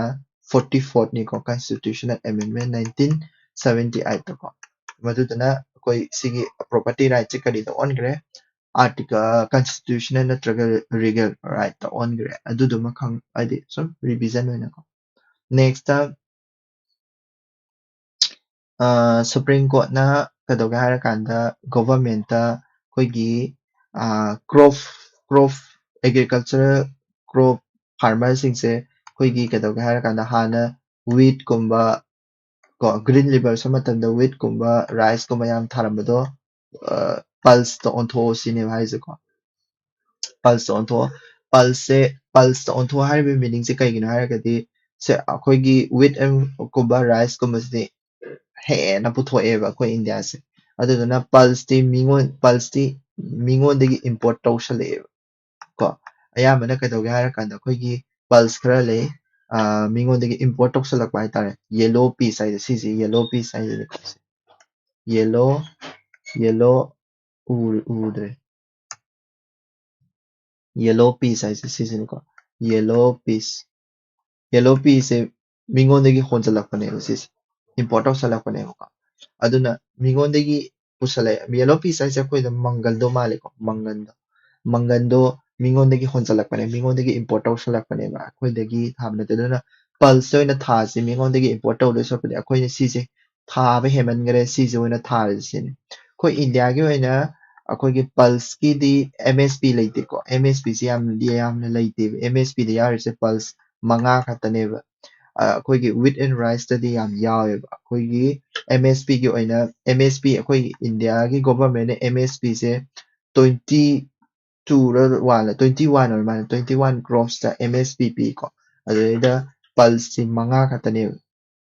ꯄꯤꯔꯤꯕ ꯄꯜꯁ 5ꯗꯣ ꯍꯥꯏꯗꯤ ꯑꯩꯈꯣꯏꯒꯤ ꯄꯜꯁ 5ꯗꯨꯒꯤ ꯃꯃꯤꯡ ꯍꯥꯏꯗꯤ ꯃꯃꯤꯡꯁꯤꯡꯁꯦ ꯀꯩꯅꯣ ꯃꯣꯡ ꯍꯥꯏꯁꯦ ꯑꯩꯈꯣꯏꯒꯤ ꯃꯣꯡ ꯃꯣꯡ ꯈꯔꯤꯞꯅꯤꯀꯣ ꯁꯤꯁꯦ ꯃꯣꯡꯁꯦ ꯑꯩꯈꯣꯏ ꯆꯥꯛꯋꯥꯏꯗꯒ ꯍꯥꯏꯐꯦꯠꯇꯤ ꯃꯥꯟꯅꯩ ꯆꯥꯛꯋꯥꯏꯗꯤ ꯅꯠꯇꯦꯀꯣ ꯆꯥꯛꯋꯥꯏꯗꯨꯅ ꯁꯤ ꯂꯩꯔꯦ ꯃꯣꯡ ꯂꯩꯔꯦ ꯑꯗꯒꯤ ꯑꯩꯈꯣꯏꯒꯤ ꯀꯩꯅꯣ ꯍꯋꯥꯏꯖꯥꯔ ꯁꯦꯝꯕꯗ ꯁꯤꯖꯤꯟꯅꯕꯗꯣ ꯀꯔꯤ ꯑꯔꯍꯥꯔ ꯍꯥꯏꯁꯤꯀꯣ ꯑꯔꯍꯥꯔꯁꯤꯁꯨ ꯈꯔꯤꯞꯅꯤꯀꯣ ꯑꯔꯍꯥꯔ ꯇꯨꯔ ꯍꯥꯏꯁꯦ ꯑꯗꯒꯤ ꯁꯤꯅ ꯎꯔꯥꯠ ꯍꯥꯏꯁꯤꯁꯨ ꯑꯩꯈꯣꯏꯒꯤ ꯆꯥꯛꯋꯥꯏꯗꯨꯅꯤꯀꯣ ꯆꯥꯛꯋꯥꯏꯒꯤ ꯇꯥꯏꯞꯇꯅꯤ ꯁꯤꯁꯨ ꯈꯔꯤꯞꯅꯤ ꯍꯋꯥꯏ ꯃꯁꯣꯔꯤ ꯂꯩꯔꯦ ꯍꯋꯥꯏ ꯃꯁꯣꯔꯤꯁꯦ ꯂꯤꯟꯇꯤꯜ ꯍꯥꯏꯔ ꯈꯪꯅꯩꯀꯣ ꯑꯗꯒꯤ ꯒ꯭ꯔꯥꯝ ꯂꯩꯔꯦ ꯒ꯭ꯔꯥꯝ ꯍꯥꯏꯁꯤꯅ ꯆꯅꯥꯗꯣ ꯑꯁꯤꯁꯤꯡꯁꯤꯅꯦꯕ ꯑꯩꯈꯣꯏꯒꯤ MSPꯗ ꯌꯥꯎꯔꯤꯁꯦ MSPꯗ ꯌꯥꯎꯕ ꯃꯤꯅꯤꯡꯗꯤ ꯑꯩꯈꯣꯏꯒꯤ ꯃꯦꯟꯗꯦꯠꯇ ꯑꯩꯈꯣꯏꯒꯤ ꯄ꯭ꯔꯥꯏꯁ ꯑꯃꯈꯛ ꯊꯝꯕꯗꯣ ꯄ꯭ꯔꯥꯏꯁ ꯇꯦꯛ ꯑꯃꯈꯛ ꯁꯔꯀꯥꯔꯅ ꯃꯁꯤꯒꯤ ꯄ꯭ꯔꯥꯏꯁꯁꯤꯗ ꯂꯩꯕꯤꯗꯣꯏꯅꯦꯕꯀꯣ ꯐꯥꯔꯃꯔꯁꯤꯡꯗꯒꯤ ꯀꯣ ꯃꯤꯅꯤꯃꯝ ꯁꯞꯄꯣꯔꯠ ꯄ꯭ꯔꯥꯏꯁ ꯍꯥꯏꯁꯦ ꯁꯣ ꯑꯗꯨꯗꯨꯅ ꯑꯩꯈꯣꯏ ꯏꯟꯗꯤꯌꯥꯒꯤ ꯒꯣꯚꯔꯟꯃꯦꯟꯠꯇꯁꯨ ꯃꯥ ꯍꯥꯏꯁꯦ ꯀꯩꯅꯣ ꯍꯥꯏꯔꯀꯥꯟꯗ मिनिमम सपोर्ट प्राइस से खरा हेना पल्स दसु खरा हेना पल्स मैम अब लेदनको पल्स मैम सिंगसिदसु खरा हेना मिनिमम सपोर्ट प्राइस पी येलो पीस तदि मिनिमम सपोर्ट प्राइस लेतेको कइनदि मादि इम्पोर्ट औरकनेबो मास मपालमदे पुसलकने मंगल्स नेक्स्ट ꯑꯩꯈꯣꯏꯒꯤ ꯁꯤꯁꯦ ꯀꯩꯅꯣ SSCꯒꯤ ꯑꯣꯏꯅꯅꯤꯀꯣ SSCꯒꯤꯅꯤ UPSCꯗꯗꯤ ꯄꯥꯛ ꯍꯪꯗꯣꯏ ꯃꯥꯟꯗꯦ ꯑꯩꯈꯣꯏꯒꯤ ꯑꯦꯋꯥꯔꯗꯁꯤꯡꯁꯦꯀꯣ ꯑꯦꯋꯥꯔꯗꯁꯤꯡꯁꯦ ꯍꯥꯏꯗꯤ ꯑꯩꯈꯣꯏꯒꯤ ꯀꯩꯅꯣꯅ ꯄꯤꯕ ꯍꯥꯏꯇꯥꯔꯦ ꯃ꯭ꯌꯨꯖꯤꯀꯦꯜ ꯑꯦꯀꯥꯗꯃꯤ ꯆꯦꯟꯅꯥꯏꯅ ꯄꯤꯕꯀꯣ ꯑꯦꯋꯥꯔꯗꯅꯤꯀꯣ ꯑꯦꯋꯥꯔꯗꯁꯦ ꯑꯃꯅꯤ ꯈꯛꯇꯪ ꯅꯤꯡꯁꯤꯡꯉꯣꯗꯤ ꯁꯤ ꯖꯌꯟꯊꯤ ꯀꯨꯃꯥꯔꯦꯁ ꯍꯥꯏꯁꯦꯀꯣ ꯁꯪꯒीता कलानिधि कꯩꯅꯣꯒꯤꯅꯤꯀꯣ म्यूजिकꯒꯤꯅꯤꯀꯣ संगीता कलानिधिꯒꯤ ꯑꯦꯋꯥꯔꯗ ꯄꯤꯈ꯭ꯔꯦꯕ ꯃꯥꯁꯦ ꯕꯤꯅꯥ ꯄ꯭लेꯌꯔꯅꯤꯀꯣ ꯕꯤꯅꯥ ꯄ꯭लेꯌꯔꯅꯤ ꯑꯗꯨꯒ ꯑꯇꯣꯞꯄꯗꯗꯤ ꯑꯩꯈꯣꯏꯒꯤ ꯁꯤ ꯅꯨꯄꯥꯁꯤꯅ ꯀꯔꯤꯗ ꯐꯪꯒꯦ ꯍꯥꯏꯔꯀꯥꯟꯗ ꯗꯥꯟꯁꯇꯀꯣ ꯅꯤꯇ꯭ꯌ ꯀꯂꯥ ꯅꯤꯙꯤ ꯍꯥꯏꯕꯀꯣ ꯃꯁꯤꯁꯤꯅ ꯅꯔꯦꯟꯗ꯭ꯔ ꯀꯧꯏꯀꯣ ꯅꯔꯦꯟꯗ꯭ꯔ ꯑꯗꯨꯒ ꯅ꯭ꯔꯤꯇ꯭ꯌ ꯀꯂꯥ ꯑꯆꯥꯔꯌ ꯀꯥꯏꯅ ꯂꯩꯀꯣ ꯑꯅꯧꯕ ꯑꯦꯋꯥꯔꯗꯅꯤ ꯁꯤꯁꯤꯅ ꯖꯅꯔꯗꯅ ꯍꯥꯏꯅꯀꯣ ꯚꯥꯔꯠ ꯅꯥꯇ꯭ꯌꯝꯗ ꯁꯤꯁꯨ ꯚꯥꯔꯠ ꯅꯥꯇ꯭ꯌꯝ ꯗꯥꯟꯁꯔꯅꯤꯀꯣ ꯁꯤꯁꯦ ꯅꯔꯦꯟꯗ꯭ꯔ ꯍꯥꯏꯁꯤꯁꯨ ꯚꯥꯔꯠ ꯅꯥꯇ꯭ꯌꯝ ꯍꯥꯏꯁꯦ ꯀꯩꯅꯣ ꯀ꯭ꯂꯥꯁꯤꯀꯦꯜ ꯗꯥꯟꯁ ꯑꯩꯈꯣꯏꯒꯤ ꯑꯃꯅꯤꯀꯣ ꯄ꯭ꯂꯦꯠꯐꯣर्म ꯀ꯭ꯂꯥꯁꯤꯀꯦꯜ ꯗꯥꯟꯁ ꯐꯣꯔꯝ ꯑꯃꯅꯤ ꯑꯗꯨꯒ ꯉꯁꯥꯏꯒꯤ ꯀꯩꯅꯣꯁꯦ ꯁꯤꯒꯤ ꯁꯪꯒीता कलानिधि ꯐꯪꯉꯤꯕ जयंती कुमारेसे ꯃꯁꯤꯁꯦ ꯀꯔꯥꯏꯗ ꯀꯔꯤꯒꯤ म्यूजिकꯇꯅꯣ माना फंगिसे हायरगदि कार्नाटिक म्यूजिकतनिको कार्नाटिक म्यूजिकतनिको माना फंगिसे कार्नाटिक म्यूजिक हाइसे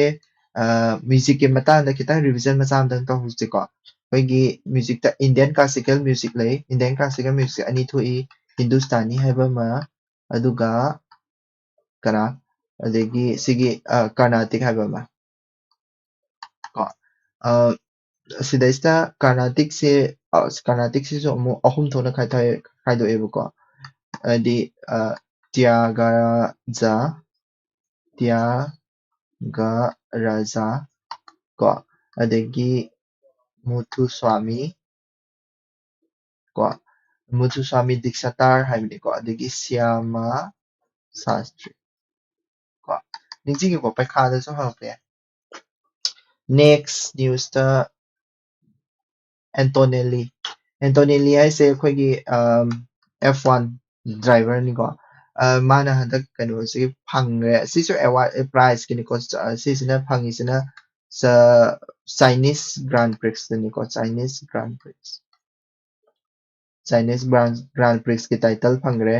मासे सेकेंड यंगेस्ट निको सेकेंड यंगेस्ट नि मासे इदि फंगबसे हुजिक हुजिक नते 5 times वर्ल्ड चैंपियन होइगिबा खुगी मैक्स